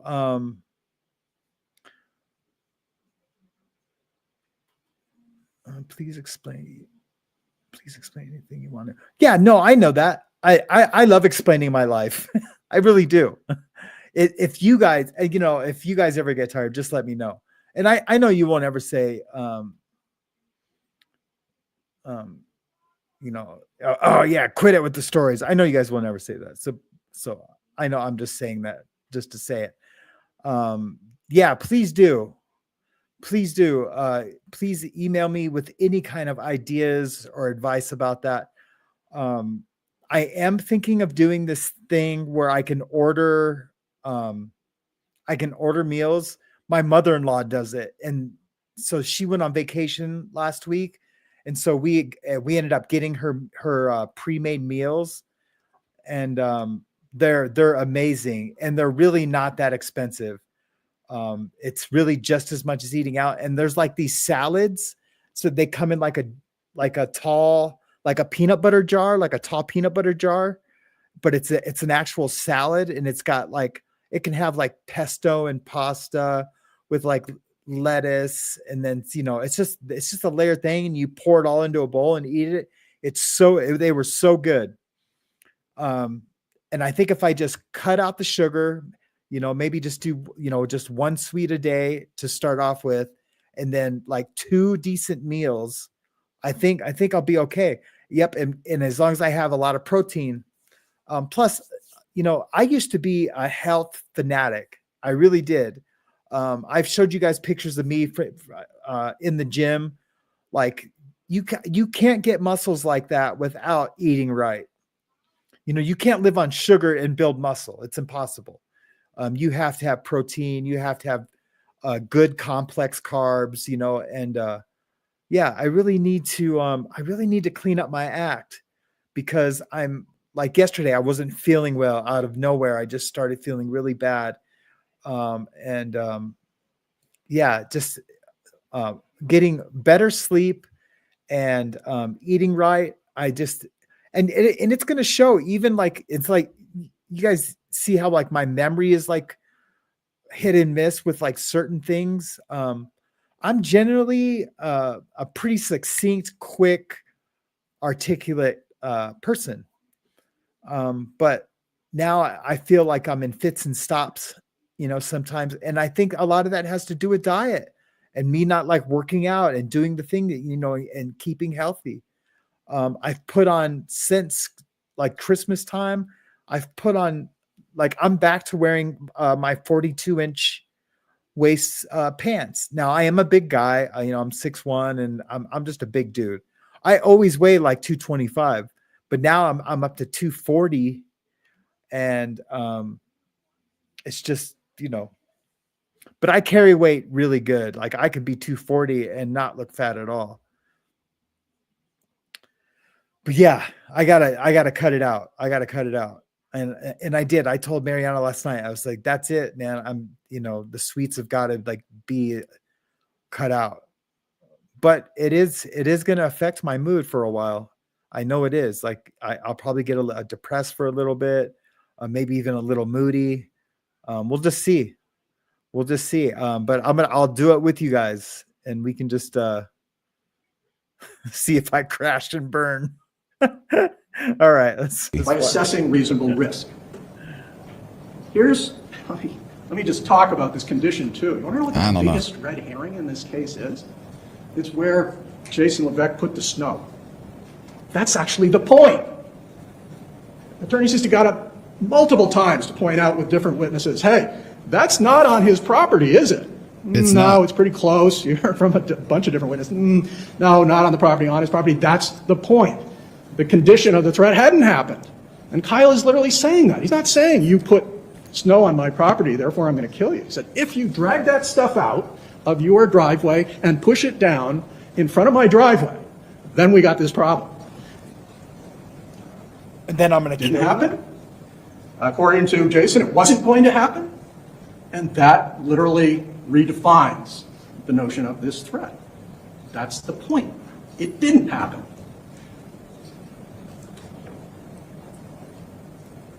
You can actually see Kyle continue to explain the conditional nature of it when he walks away from this nose-to-nose encounter. He's pointing at that snow and his own driveway. That needed to happen. And it diminishes any notion that Kyle Violet is about to act on anything. Yeah, and I think y'all are saying in the chat, that's the thing that bothers me. I love how we're just skipping or glossing over the fact that Kyle went into his yard and threatened him. I don't think anybody's denying that. What they're saying is, oh, well, it's a conditional threat. Come on, man. Are we really going to say, hey, okay, world, it's okay to threaten your neighbor. It's totally fine to walk into someone's yard and say, hey, tomorrow at 6 o'clock, I'm going to come out here. I'm going to look at this snow. And if I see that snow is melted and there's water in my yard, I'm going to your family, and it's going to happen. So you're supposed to let that person just turn around and walk off. Okay. That's fine. You know, the law actually recognizes this. That's the law, so I can't be mad if that's what he's saying. I don't think this threat was conditional in that case, though. Complying or not complying with the threat. Here it is. This is in the justification of self-defense statute. A person is not justified in using deadly force on another to defend himself or a third person from deadly force by the other if he or she knows that he can comply with a demand that he or she abstain from performing an act which he or she is not obligated to perform. That's a very legalese definition. Yeah, but read the whole thing. You don't have to perform this pushing snow in front of the driveway, of Kyle's driveway. I love how he just read part of the law. You can just not do it. You know, here's the difference. If somebody comes up with you with a knife and says, look, give me your wallet. You don't have to comply with that. You can take your gun out in the face of a knife, in the face of the threat, of something that you don't have to do. You shoot them if you want to. Somebody comes up to you with a knife and says, hey, look, if you ever come into my home again and steal my wife's jewelry, I'm going to kill you. How is he justifying this? You not only have an obligation to go into their house, you have an obligation not to. So it's sort of a very clear example of a conditional threat where you don't have to comply with it. There's nothing about pushing snow in front of in front of Kyle's property that he had to do and was therefore imminently threatened by it. And I get, we're spending a lot of time on this. My point is, I think he's making Kyle look in worse. this particular case, Yeah, he is making Kyle I think the look worse. prosecutor's making Kyle look worse because what's Jason supposed to do?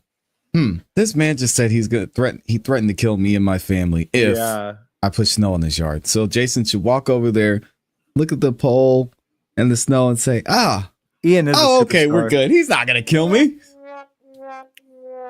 It looks like, hey, Kyle, look at this. We're right there. It's on this side. Oh, we're good. Okay, no worries. It's not an imminent threat. It's conditional. See, because the snow, Kyle's a reasonable guy. You can kind of see the snow is not on that side. So we're fine. Have a good day, neighbor. Let me also just talk about the Okay. law, doesn't take away all options. I think we talked in Vladimir about sticks and stones can break your bones, but words will never hurt you. And that's a kindergarten notion of it. And we accept that in the real world out there, words can be scary. And threats that you probably don't hear in kindergarten, like, I'm going to kill you and your family. Well, some didn't come kindergartens. around. So there is another layer. Depends on the kindergarten.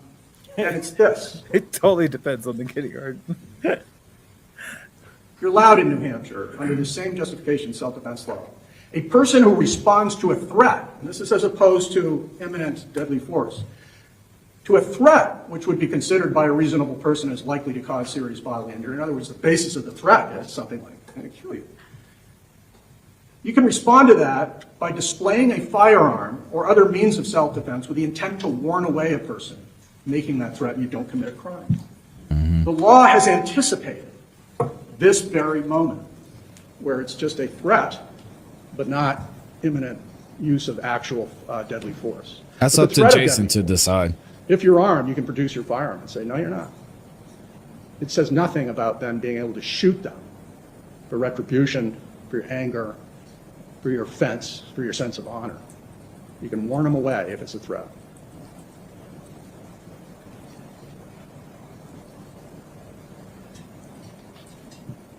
And to be clear, Jason LeVesque never claimed a standalone threat. He got up on the witness stand and made that claim because he's got to.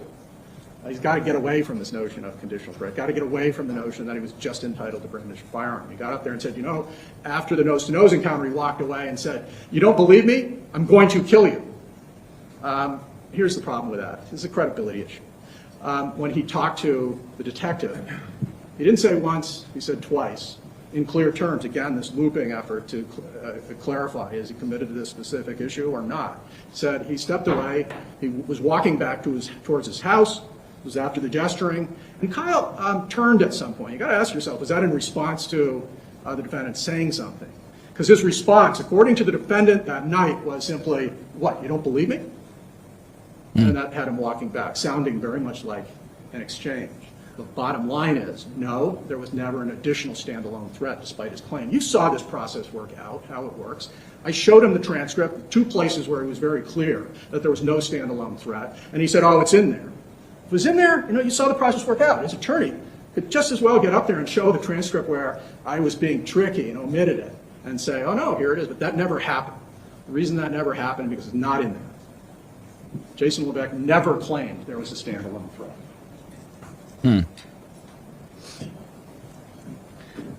As I say, there's nothing appropriate about that threat, but Jason had legal recourse to brandish his firearm. Does this case change over his claim that his daughter was threatened? It doesn't. The same reasonableness, the same imminency of deadly force would have to necessarily apply to the daughter. And here we know, I'm not saying it's appropriate, but here we know that he never used even the term daughter. We don't even know that Kyle was aware that she was in the truck because he never gestured towards her, never pointed towards her, never invoked her name, or even specifically daughter. It was a broad brushstroke, horrible, inappropriate threat, but not one that imminently targeted his daughter, not this case. We talked in kind of candid terms during voir dire about whether threats change for you if they concern your family. And of course, everybody's initial visceral response is, yeah, you threaten my daughter, I'm going to kill you. And that may well be, a natural initial reaction. Yeah, I want to see the video But this too. is for real here.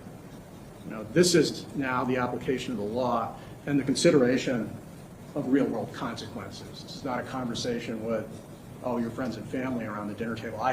This is what I'd do if somebody said that. This is the realization of what actually happens, when you shoot somebody. Show the video again. Response to being offended, to thinking there's some street notion of retribution that is appropriate. This is real world. And now we're going to apply real world standards. What happens next was the walkaway and return. The walkaway is important concerning, again, two issues: time, space, opportunity, diffusion of risk. Kyle walks away at least 15 feet away. The nature of the threat necessarily diminishes. If he has a screwdriver that is, sort of fancifully filling Jason's mind, he hasn't not only referenced it, it's purely fanciful. It's not a reasonable belief, but from 15 feet away, screwdriver isn't going to do much good. This whole issue of, well, he didn't go through a mag detector, so Jason didn't know whether he had a weapon. Only the There's no courtroom reasonable basis. cowbell. He I didn't can't find reference it. a weapon. He didn't display a weapon. He saw his hands clear. But here's something to consider. What Jason LeVesque knew was that Jason LeVesque was armed. In other words, from that distance, he could have easily, if he was really concerned about imminent use of force from some weapon, he could have drawn his weapon. And at that point, still, he does not. Kyle is gesturing to the snow, gesturing back, really corroborating, if nothing else, just his conditional threat that that snow needs to be moved before we have a problem. He turns back to his own house, and as I said, there is no new threat. His hands are in the open. But he does clearly walk back towards Yeah, Jason. for sure. Response to, again, a comment or For sure, E. an exchange. We don't know because we can't pick it up on the audio. And then again, he brandishes the firearm. And the state concedes he's within his rights based on that threat statute. They said you can brandish it to a threat. You can't use it unless there's imminent deadly force. And here's where things go south for the self-defense claim. This is the ace, the second ace. All right, here we go. It worked. Okay. He says he's got Brandishing the the four firearm aces. worked. You can see Kyle Violet stopped. And it's not milliseconds before he was shot. There is time. I see what he's saying. Revisit this on the video, and I don't mean in a hyper-technical sense. View it from the claim that Jason LeVesque is making. Oh, this was a millisecond. It's not. He pulls out his firearm back by the plow, and he starts closing the distance, clearly indicating he knows he's in control now. You don't close the distance if you're afraid somebody's going to break out a weapon, a throwing screwdriver, or anything else. And close the distance He to closes eliminate the distance, threat. raises the firearm, and with unambiguous certainty, Kyle Violet stops. And he doesn't merely stop, he turns away. And you can see this from multiple angles. You can see this from that garage view. You can see it from the side of the house view. You can utilize that evergreen where you see him just come into view. Gun comes out, and he goes out of view. You can see it from the porch perspective, which is down at the feet, imperfect. But critically, what is visual is that his feet become reoriented, stepping away. Both feet are now oriented to across the street. He's clearly turned. This is before he's shot. That's time. Opportunity to see the threat diminish, to see that the brandishing of this weapon accomplished its end as justified in the law. And yet, he closes on him and discharges a firearm into his head, into his face, crashing through, smashing his jaw, and dissecting his carotid artery. Yes, deadly force. He's in control. That was entirely. I'm not ignoring you, I necessary, promise. Unreasonable, unjustified. An unarmed man. No, stopped, I'm okay. Turned away. I want to get through this. Tried to kill him. I did start feeling tired. Deadly for a force is second. generally defined as force that is intended or likely to cause death or serious bodily injury. But I feel So rested. 1 shot, 20 shots. No, I do. I really do feel rested. I got a really good night's sleep last night. I might not do a show tomorrow. Maybe I'll do one in the afternoon. But yeah, I know I'm supposed to be resting. I'm so sorry. But I do. I feel okay. Thank you so much, though. I didn't see your first comment. All I seen was the one that I always ignore you. I promise I don't ignore anybody. I promise. Oh, I assure you, I do not ignore anybody.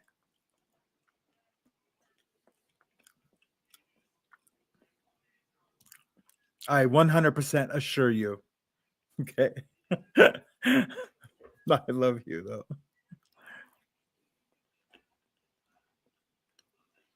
Was he allowed to use deadly force? That's really the question here, and the question we've been asking for a while.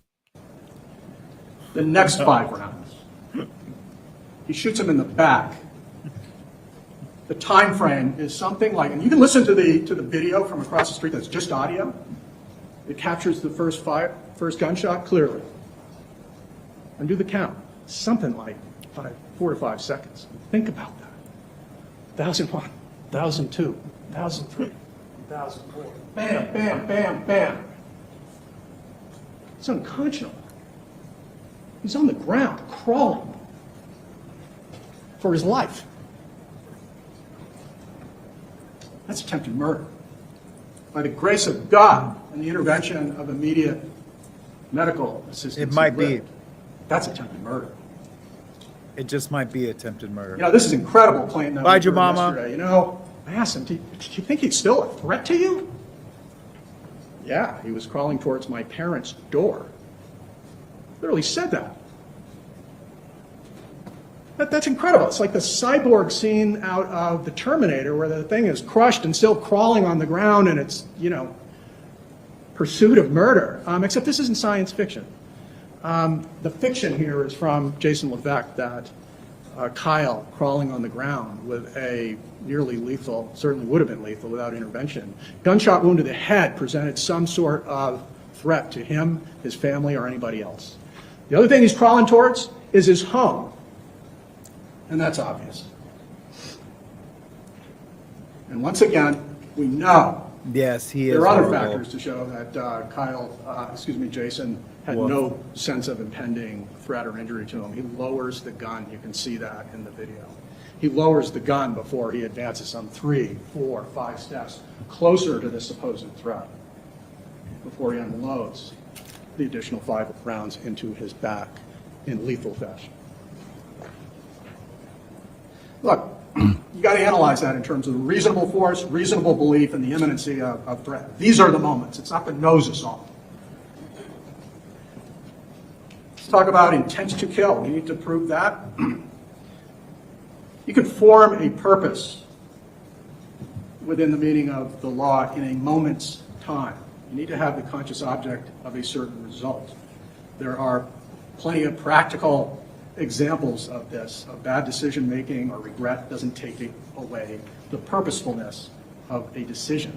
Geez, I shouldn't have had that extra martini. That didn't mean I didn't take out a shaker, a glass, pour gin into my martini glass. I may regret that, but I certainly still acted purposely.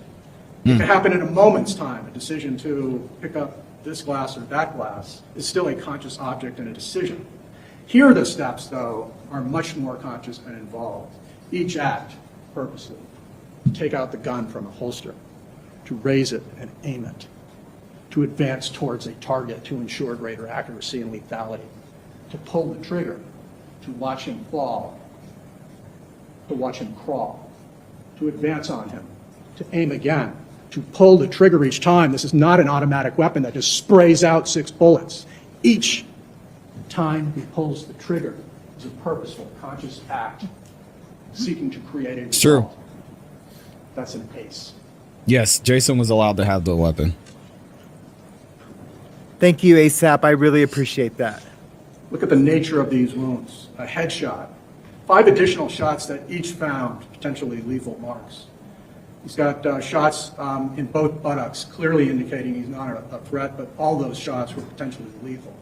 He got shot in the butt. Doctors say that each one was in an area of critical vascular, nerve, and organ systems. One of the bullets through his buttocks blew out his abdomen, dissecting his bowel, requiring emergency surgery.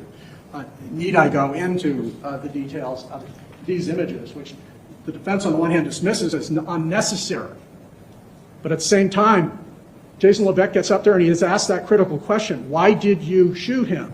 Did you intend to kill him? No, I just wanted to stop him. Look at those images. Play that body cam of Sergeant Hurley saving his life. And you got to ask yourself, is that the intent of somebody just trying to stop somebody or kill them? That's an ace.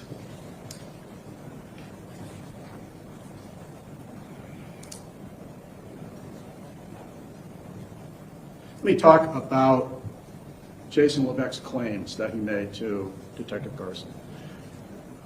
He Confusion, said memory, Taco tiredness. Tuesday loves bringing up him getting shot in the nut. Lies That's crazy. that he made that we talked about were central issues required for self-defense.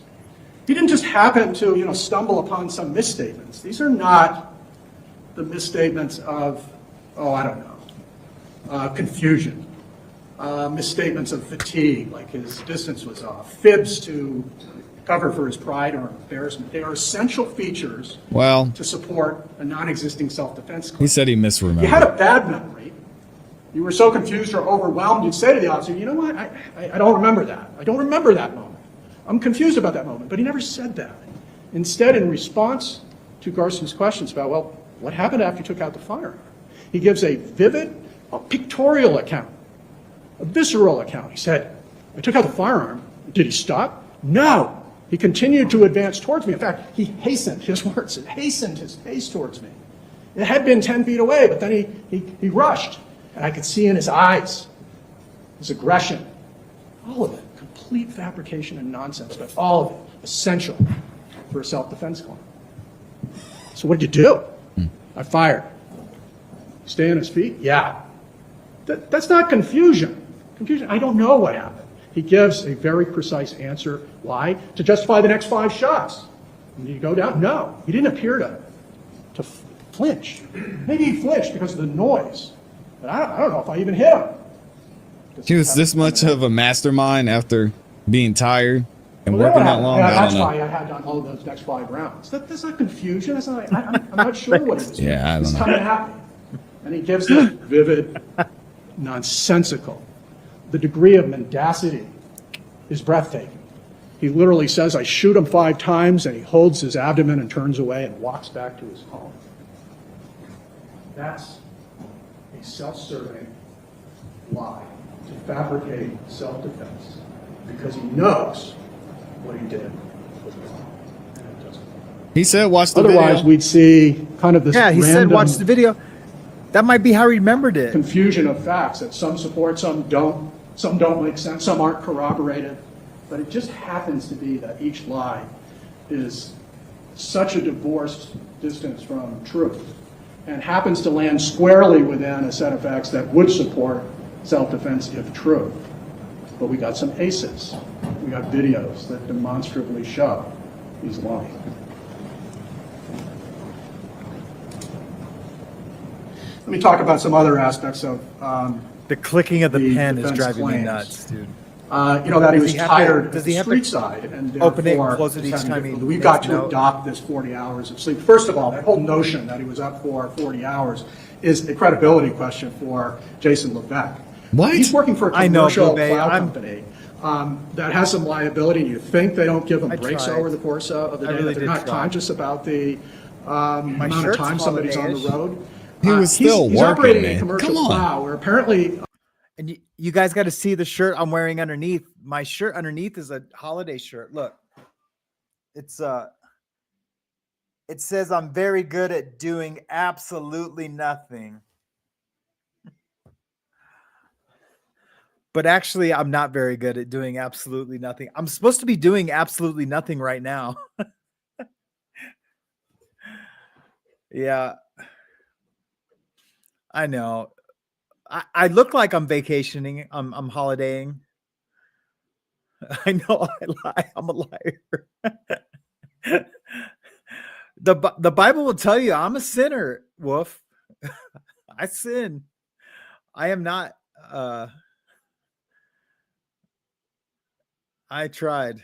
I sure tried. even at that hour, he is able to make precise judgments and assessments of distance, of force. Just like quitting I eating would object. sugar. I Pick would up have his objected. daughter, I'm not a sleep lawyer. safely there, but he's too tired in the next 5 minutes to make rational assessments about risk and whether or not the defendant, Kyle, is on his feet or not after getting shot in the head. Objection. Let me just say, he's not tired in the sense that that he's absolved of responsibility. He may be sleep deprived and dangerous, but that's a different matter. How about that he consented to the videos? Look, he's sitting there in the, this is another immunity card from the defense. Well, he gave him the video. Look, Garston heard about the video earlier on. He looped back at page 66. He hears about it at page 27, but he's the one who says, hey, you got video from tonight? And it's true. The defendant signed over the video. Do we know whether he's thinking, hey, maybe there's a Hail Mary here, that there is a kind of a perfect convergence of omission? It was pretty close. I mean, one of the videos just has him coming into view. The porch video is facing down. The garage video has only this sliver. And do we know whether he's making that calculation or not? I don't know. But we know he couldn't count on 43, pulling it all together, getting that arc of a view, that if you see these things in conjunction, you know that Kyle Violet stopped. It make me look. You know, with the totality of these videos, that he was closing the distance. You know that there was sufficient time between brandishing the firearm, Kyle stopping and pulling the trigger to assess risk.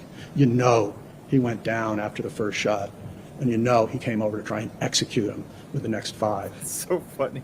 That he gave them that video doesn't change any of that. Those are 4 aces. Quit it with the aces. Click. I hope he doesn't do anything stupid. Look, you want to talk about red herrings. Let's assume he's talking that she was talking about Kyle. Yeah. Stupid doesn't mean that he's going out there. What she doesn't say is, boy, he's armed and dangerous. I hope he doesn't go out there and kill him. Stupid is going up and putting your nose in somebody's face and making a horrible threat that could have resulted in him brandishing a firearm or getting punched in the nose. Okay, then why'd she lie about it? Geez, I think he's going to go out there and kill him. Red herring. Or threaten to kill. Or threaten to kill. What is the argument Let's there? talk about, All right, I'm gonna leave it alone. Mantra, That's crazy. claim from the defense that Kyle Violet is a lunatic, a maniac. Look, maniacs run out into the road with a bloody axe and threaten you. Here, let's not forget the actual facts here. And they want to omit, the prior event with the snow to make him look like a maniac. Well, You heard from Kyle's What a daughter. mess. That's got to be one of the most objectively grounded, reasonable, pleasant witnesses we've seen. And she described being at home with her dad, who she adores, and planning a family night, sitting down at dinner, planning to watch a movie, but everyone went to their room, and they were getting apprehensive about the plow not showing up, and that they were all going to have to get out there and shovel, and the anxieties went up. And even Kira, Jason's daughter, acknowledged that, the first storm, we did plow in front of his place. And they did say something. We said, it'll melt. And so there was anxiety about that. I'm not suggesting, again, that the threat is reasonable. I'm suggesting it's not maniacal, that there is context for this, that there's history for it. What? Don't put that in front of my driveway again. It sort of diminishes the maniac view of this, doesn't it? And likewise, let's go through. no, how does threatening to kill someone? How is that diminished, period? Anybody that would say, I'm going to kill you is a maniac. Yeah. Why would you go to somebody and say that? Total maniac. I don't know. This is wild. Just some of these other efforts to assail Kyle's sort of humanity. The so-called prior event. What was that about? Talk about innuendo. I mean, we had, once we got into the detail of it, it's like, well, who is this guy? I don't even know if he was my neighbor. I couldn't pick him out of a lineup. Did you call the police on Kyle? No. Did you see Kyle again before this? He might have been taken out of his trash. You can't even identify that dude. And they're bringing that forward as some sort of an assault on his character to create an image in your mind that is much different than the guy who was having a family dinner and got anxious about having a hand remove snow. That's not fair. What about the claim that when Jason returned to his vehicle that he told a joke about running? That is more breathtaking mendacity. Somebody who just shot somebody this side of death. So let me explain that real quick. So when his daughter, Jason's the defendant, when she was interviewed, she said that her dad got in the truck and said, asked her, hey, should I run? And the daughter's like, no. And then he just pulled in the driveway, and they sat there and waited for the police. I think, oh yeah. And then when he testified, when Jason testified for himself, when he was asked like, well, when you said, should I run? He's like, no, I just like jokingly, as I was pulling in the driveway, said, should I run? To try to like lighten up the mood. I think it could have happened either way. I could see myself if I was with my daughter. No, I don't know. It's a tough one. I can't believe he even said it. I mean, he did say it. He admits to saying it. He probably was so stunned that he just shot this guy and probably thought, oh my God. And he probably looked at his daughter, should I run? What should I do? Like, yeah, I don't know. I don't know why he said that. But it doesn't mean that he's guilty of that he didn't feel like his life was at stake. I do believe that guy threatened his life. I do believe that. But because he said, should I run, doesn't mean that he's guilty of like of attempted murder. I don't know. It's a hard case. Hey, take R. Kelly, give us back Tupac. I would trade Tupac for R. Kelly any day of the week. And I'm not like a huge hip hop guy, but I'm a Tupac guy. Did you guys know Tupac said, it doesn't matter if you're in a gang or anything. If you grew up in the city, everybody's got a little bit of gangster in them. You got a little bit of gangster if you grew up in the city. Doesn't matter who you are. I don't know. I always like that saying. Yes, I've been hearing the Jeopardy theme for a long time. I wish I had it in my bag of tricks, Trixie. But I don't. All I have is I have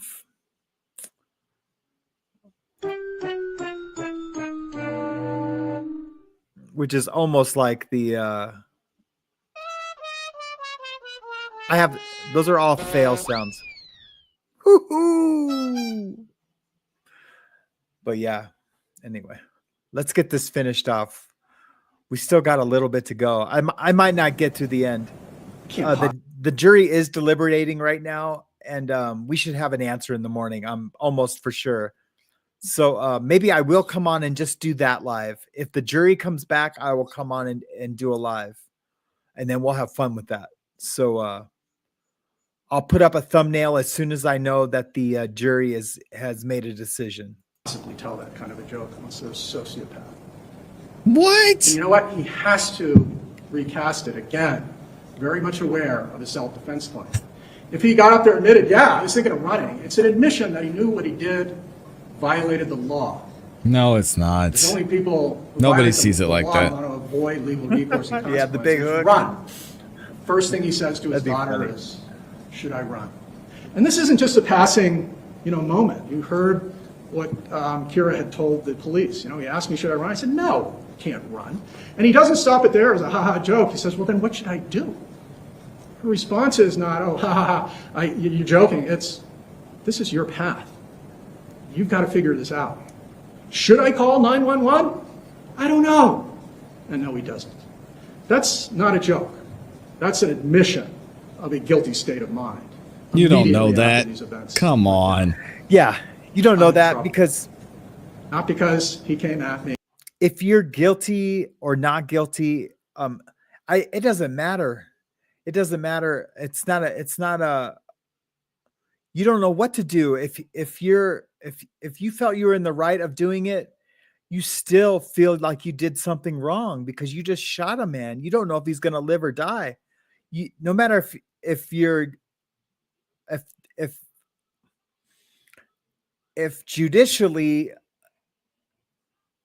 you feel like, or if legally you feel like you've done the right thing or wrong thing, you still, well, it doesn't matter if you did the right thing. You will still feel like you did something wrong because you just might have taken someone's life. And that is scary.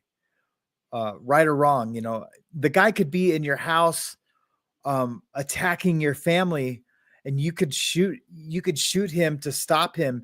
You still might feel like you did something wrong. You're not thinking that far ahead to trial and judges and lawyers, Does that make sense, guys? I hope that wasn't convoluted. After I brandished the gun, not because he continued to come after me after I shot him in the head, not because he continued to be a threat lying on the ground. I appreciate that. Bleeding to death from a dissected carotid artery. I love your avatar. Because he was in trouble. He wasn't justified in shooting him, and he knew it. And that brings us to the police station where he contrives these litany of self-serving lies.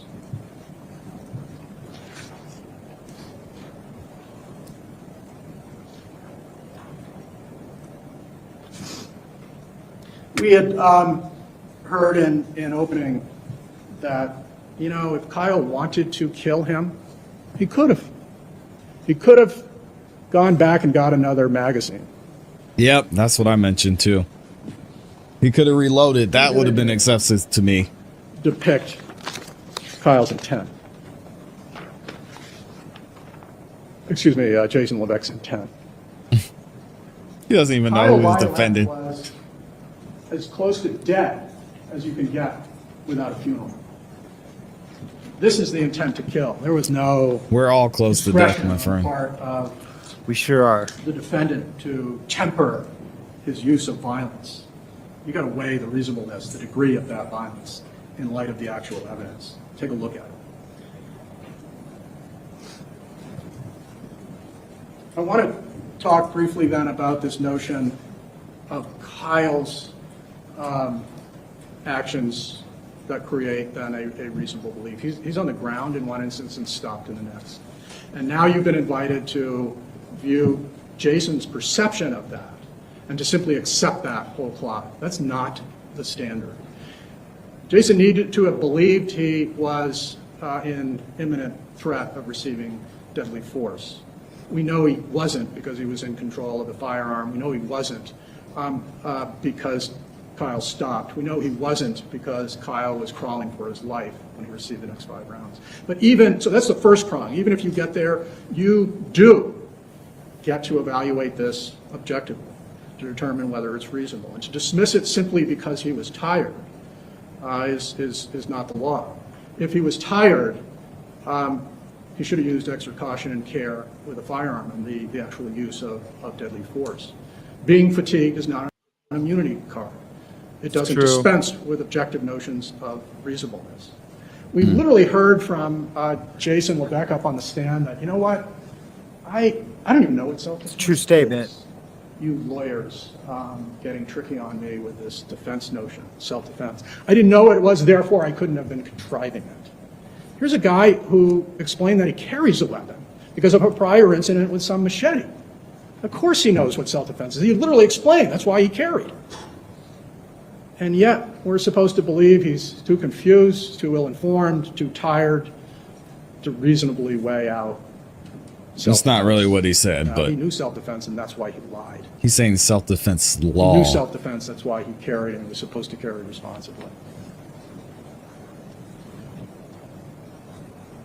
Look, ladies and gentlemen, I want to sort of address and end on this issue, another concept that we heard in opening statements.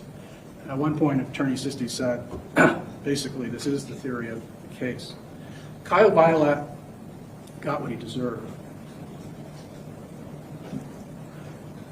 You know, first of all, to assess that, you got to take a look again at what Kyle got. And it's in these pictures. This is what Kyle got. And it was all from words. Grossly inappropriate Right. words. But words Well- nonetheless, not married to, not advanced by actual threats. Doesn't matter. Doesn't matter. Doesn't matter. Doesn't matter. Doesn't matter. Doesn't matter. If you threatened my family and you say you're going to kill my family, I'm going to get back to, I don't carry a gun, because you know what? I don't want to be in the situation to where I'm having to defend myself in court of why I did something to somebody. So therefore I will fight with my fists. But I would have, you threatened my family and you threatened my daughters. I have 4 daughters. I might just beat you up. And I might not stop beating you up until someone pulls me off of you for that threat. And yes, that can be because of ego, and that could because of some false honor that I felt that was broken or threatened. I don't know. I don't know what, I've never been in that situation. But Jason, the defendant, might have felt like he didn't want to look over his shoulder. And if the guy did say, "What, you don't believe me?" Because maybe the defendant chuckled or something. That's probably what happened. The defendant probably chuckled or did something, and he turned around and said, "What, you don't believe me?" Then I would believe him. And I'm not gonna look over my shoulder and wait for you to come attempt to kill me or my family. That's his defense. I think it's 50-50. I think if the judge, and I don't think I'm going to play the rest of this. It's just more the same, right? And we'll end the evening on this. I do have some other things I want to talk about, but I could save them for tomorrow after the jury deliberates. While we're waiting for the jury's verdict to come in, because we will know the jury has reached a verdict well before they get back into the courtroom. I do have a kind of a rant that I want to do about Jaguar Wright and all her lying that she's been doing. I don't say she always lies, but she's a liar. And so I'm gonna plant my foot on that, and you know, I just want to say where this channel comes from, and where this community, what we believe. And you don't have to believe what because I say it doesn't mean that my community has to believe it, but I just want to let my community know where I stand with Jaguar Wright. And but I want to lay out the foundation for where I stand with Jaguar Wright, because unfortunately we do have to talk about her. And when the court stuff starts happening with Diddy, that's when I'm really gonna, when all the legal stuff comes in, that's really where I'm gonna have my opinion and have commentary. All this legalese and stuff, and all these people, want to bring up Diddy for clicks. I'm not gonna do that anymore. I don't need Diddy clicks.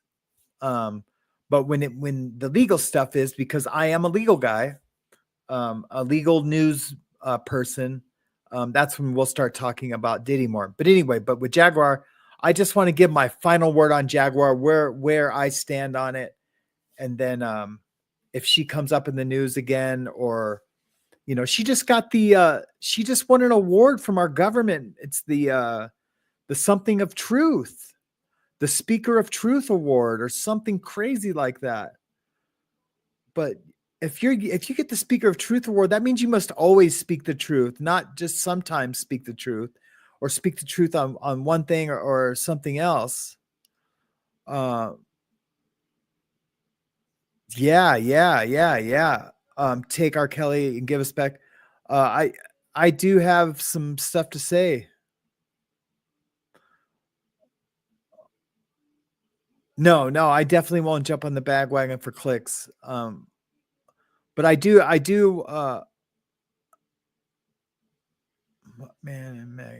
months ago. Yeah, Kim.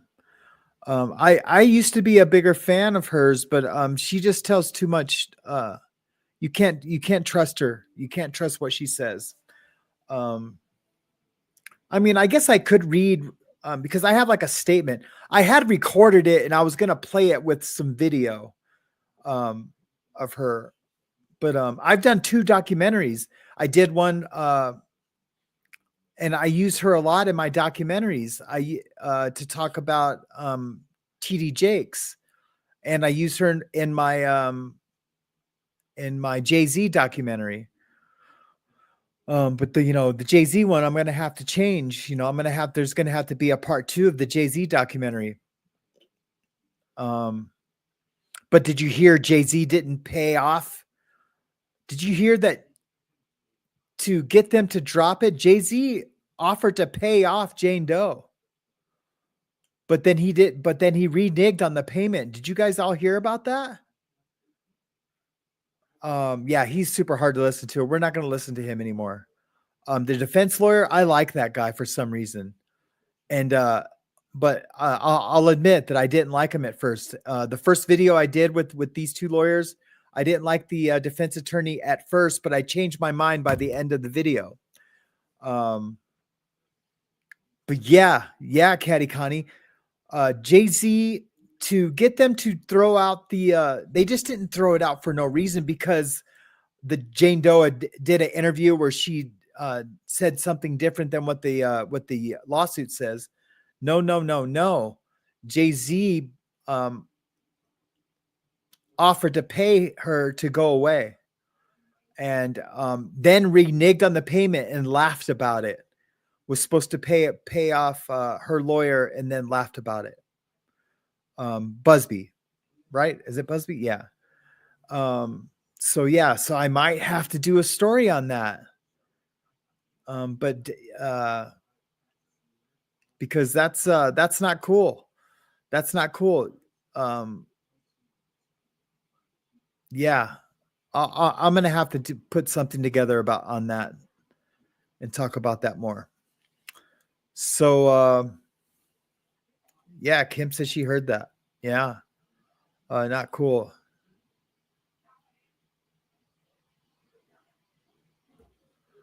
TD Jakes, there's another one who created content. Yeah, that's right.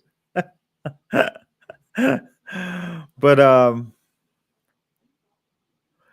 yeah, guys, man, I want to do more. I just don't want to go. I just want to keep talking and lose this guy. So we should have a verdict on this case in the morning. That would be super cool if we did. My wife texted me earlier. She said, I'm starting to get a headache. I think I need some weed or water. I'm not sure. I told her weed, then drink some water. I don't do marijuana. I can't.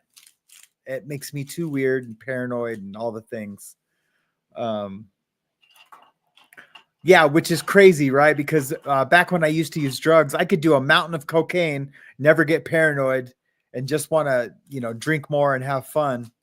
But I take one little tiny hit off a joint, and I just like, oh man, I think people are talking about me.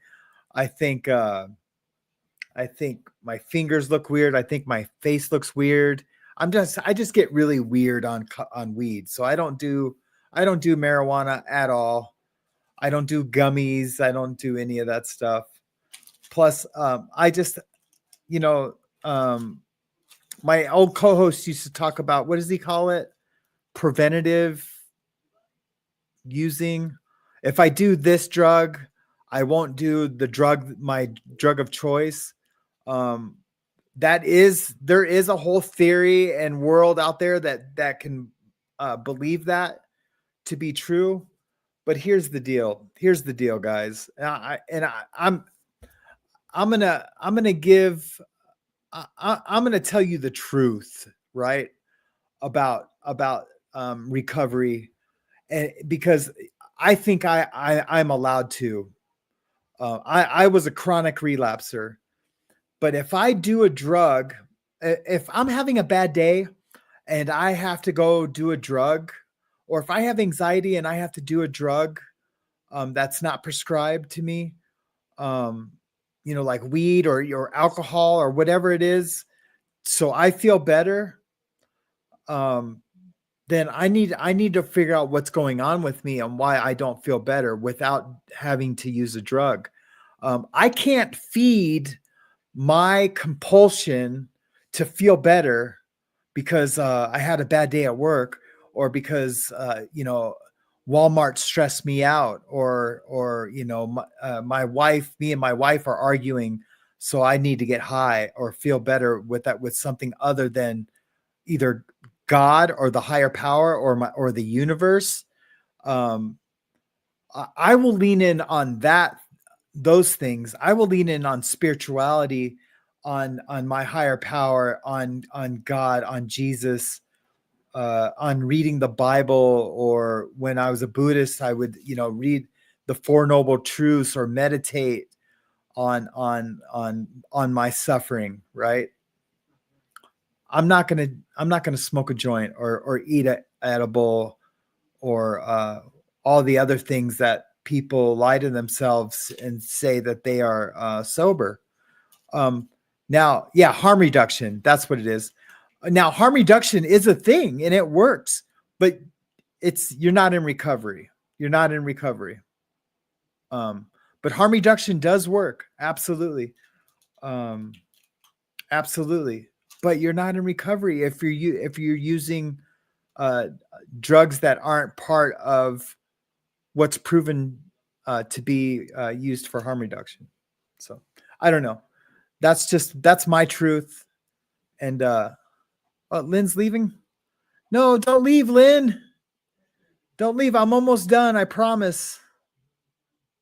Yeah, some people just do it to chill for no reason. No reason. I know it's hard to think, but it's true. Yeah. I don't know. And I'm not saying those people are bad. I'm just saying I can't take advice from those people regarding my recovery.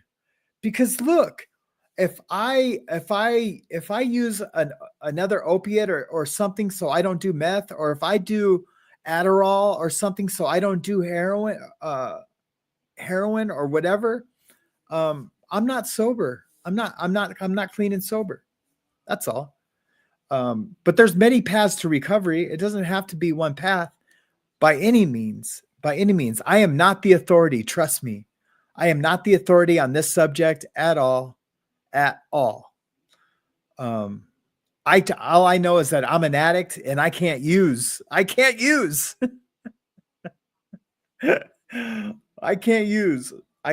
weed. I can't use anything. Because if I do, I go right to the hard stuff. Maybe not right away. But there's some things, like if I get drunk, I'm gonna want to do meth or heroin. I just can't get drunk. That's all there is to it. Okay, guys. I don't know what got me started on that. What did I get started? Oh, my wife's text. That's it. I'm not reading her text no more. I don't like talking about the serious stuff. Yeah, and I got some cool ideology for you guys about Trump too. The next time we go live, how I think he got the mandate from the people. How I think he took this election. Aside from having just a terrible opposing opponent. How I want to show you how he's a lot more left than a lot of people think. And that's the only reason why I would even call myself a supporter of Trump, because he does a lot of things that are centered and left, and they were there for the taking and he took them. But you know what? He took them and he's doing great things. No one can deny that he's not, like, there's wars that are stopping now. You know what I mean? Yeah, we don't like his tactics. We don't like the words that come out of his crazy mouth. But he's doing great things for our country, and I'm going to stand on that. I have to stand on it. But we are weed and water. Yeah, the 2 W's. I'll tell her that too. Weed and water, man. You got to do the dub, right? I can't even do gang signs anymore because it's been so long since I've been in a gang. The dub dub. Gotta throw them up. The dub dub.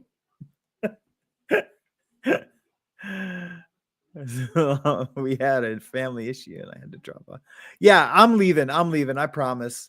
But you know, I'm on a rant now. I'm on a rant about the stories I want to rant about. How about that? What do you guys think of them apples? Have a good night, Woofy. Thank you so much. I'll see you on the next one. Yep, I'll see you guys later. What about all the swatting? Is there swatting going on right now? Are people swatting right now? Now I got to look that up. Hold on, crew. Don't leave yet. Sherry got me on a something.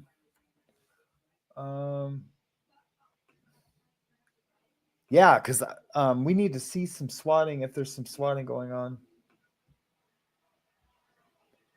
My iPad froze up though.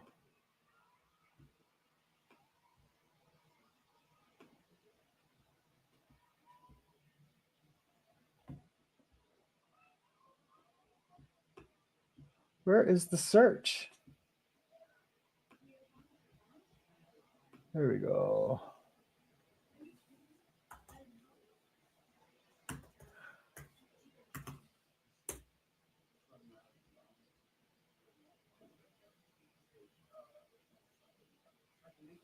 Oh, are you talking about the stuff from Fox News?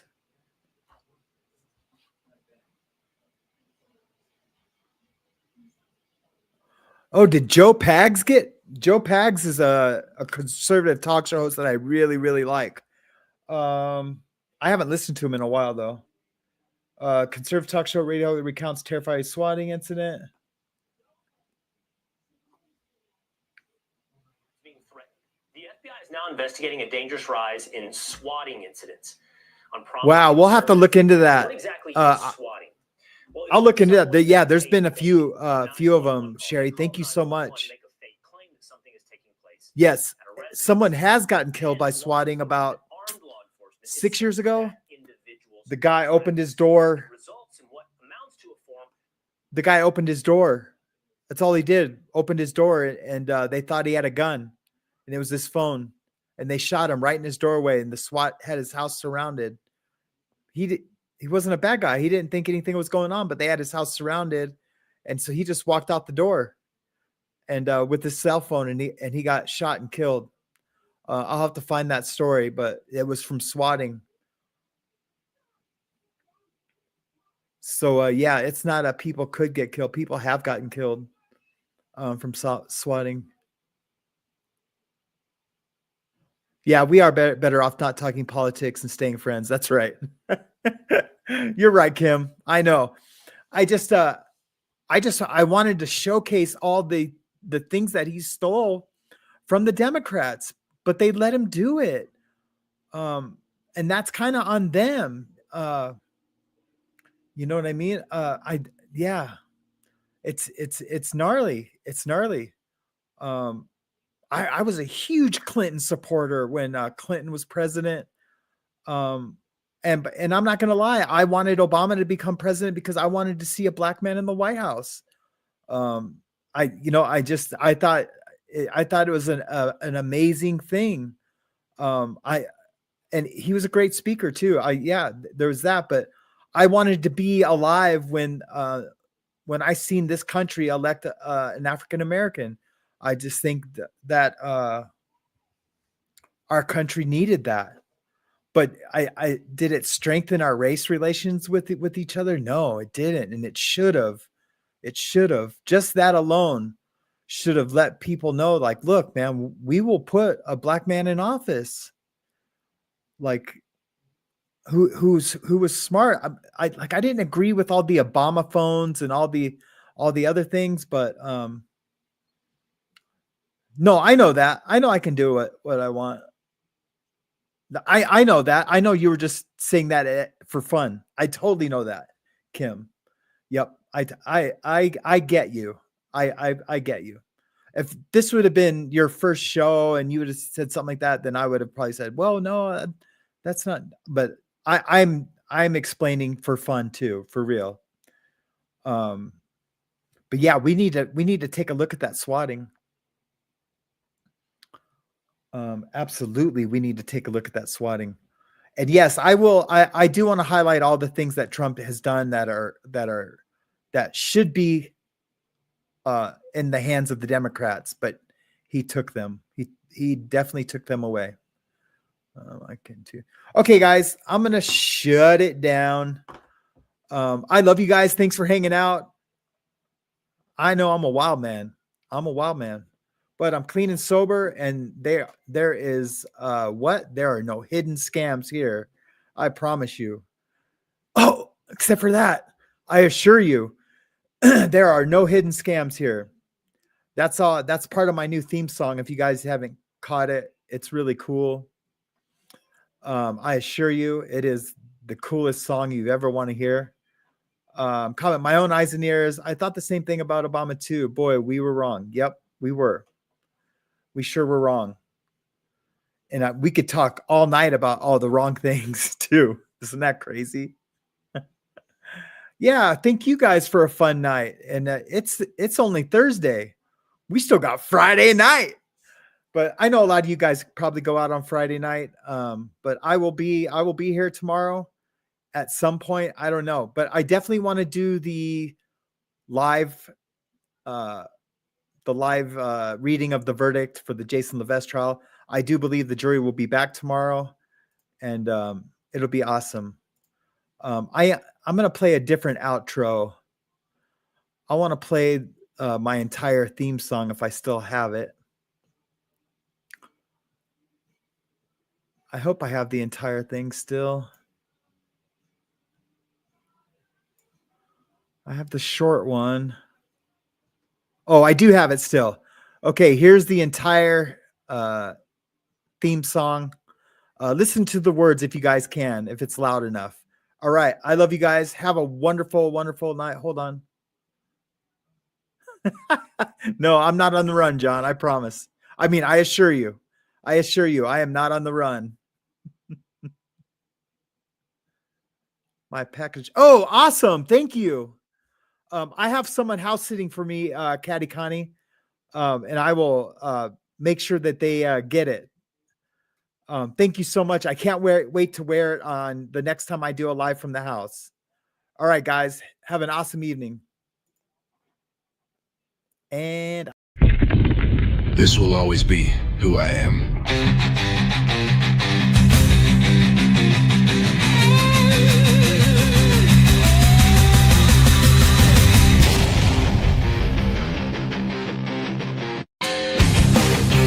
Good morning to the chaos we ride. Newspaper blues with the truth denied.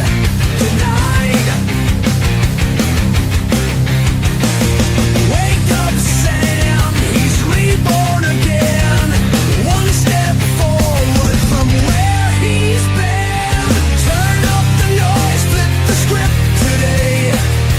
Lights on, Sam, we've got dues to pay. A world on fire, but the winds still blow. This is morning mayhem, welcome to the show. Tales of storms that refuse to yield. Broken hearts and a battlefield. Got stars deep, but that's who I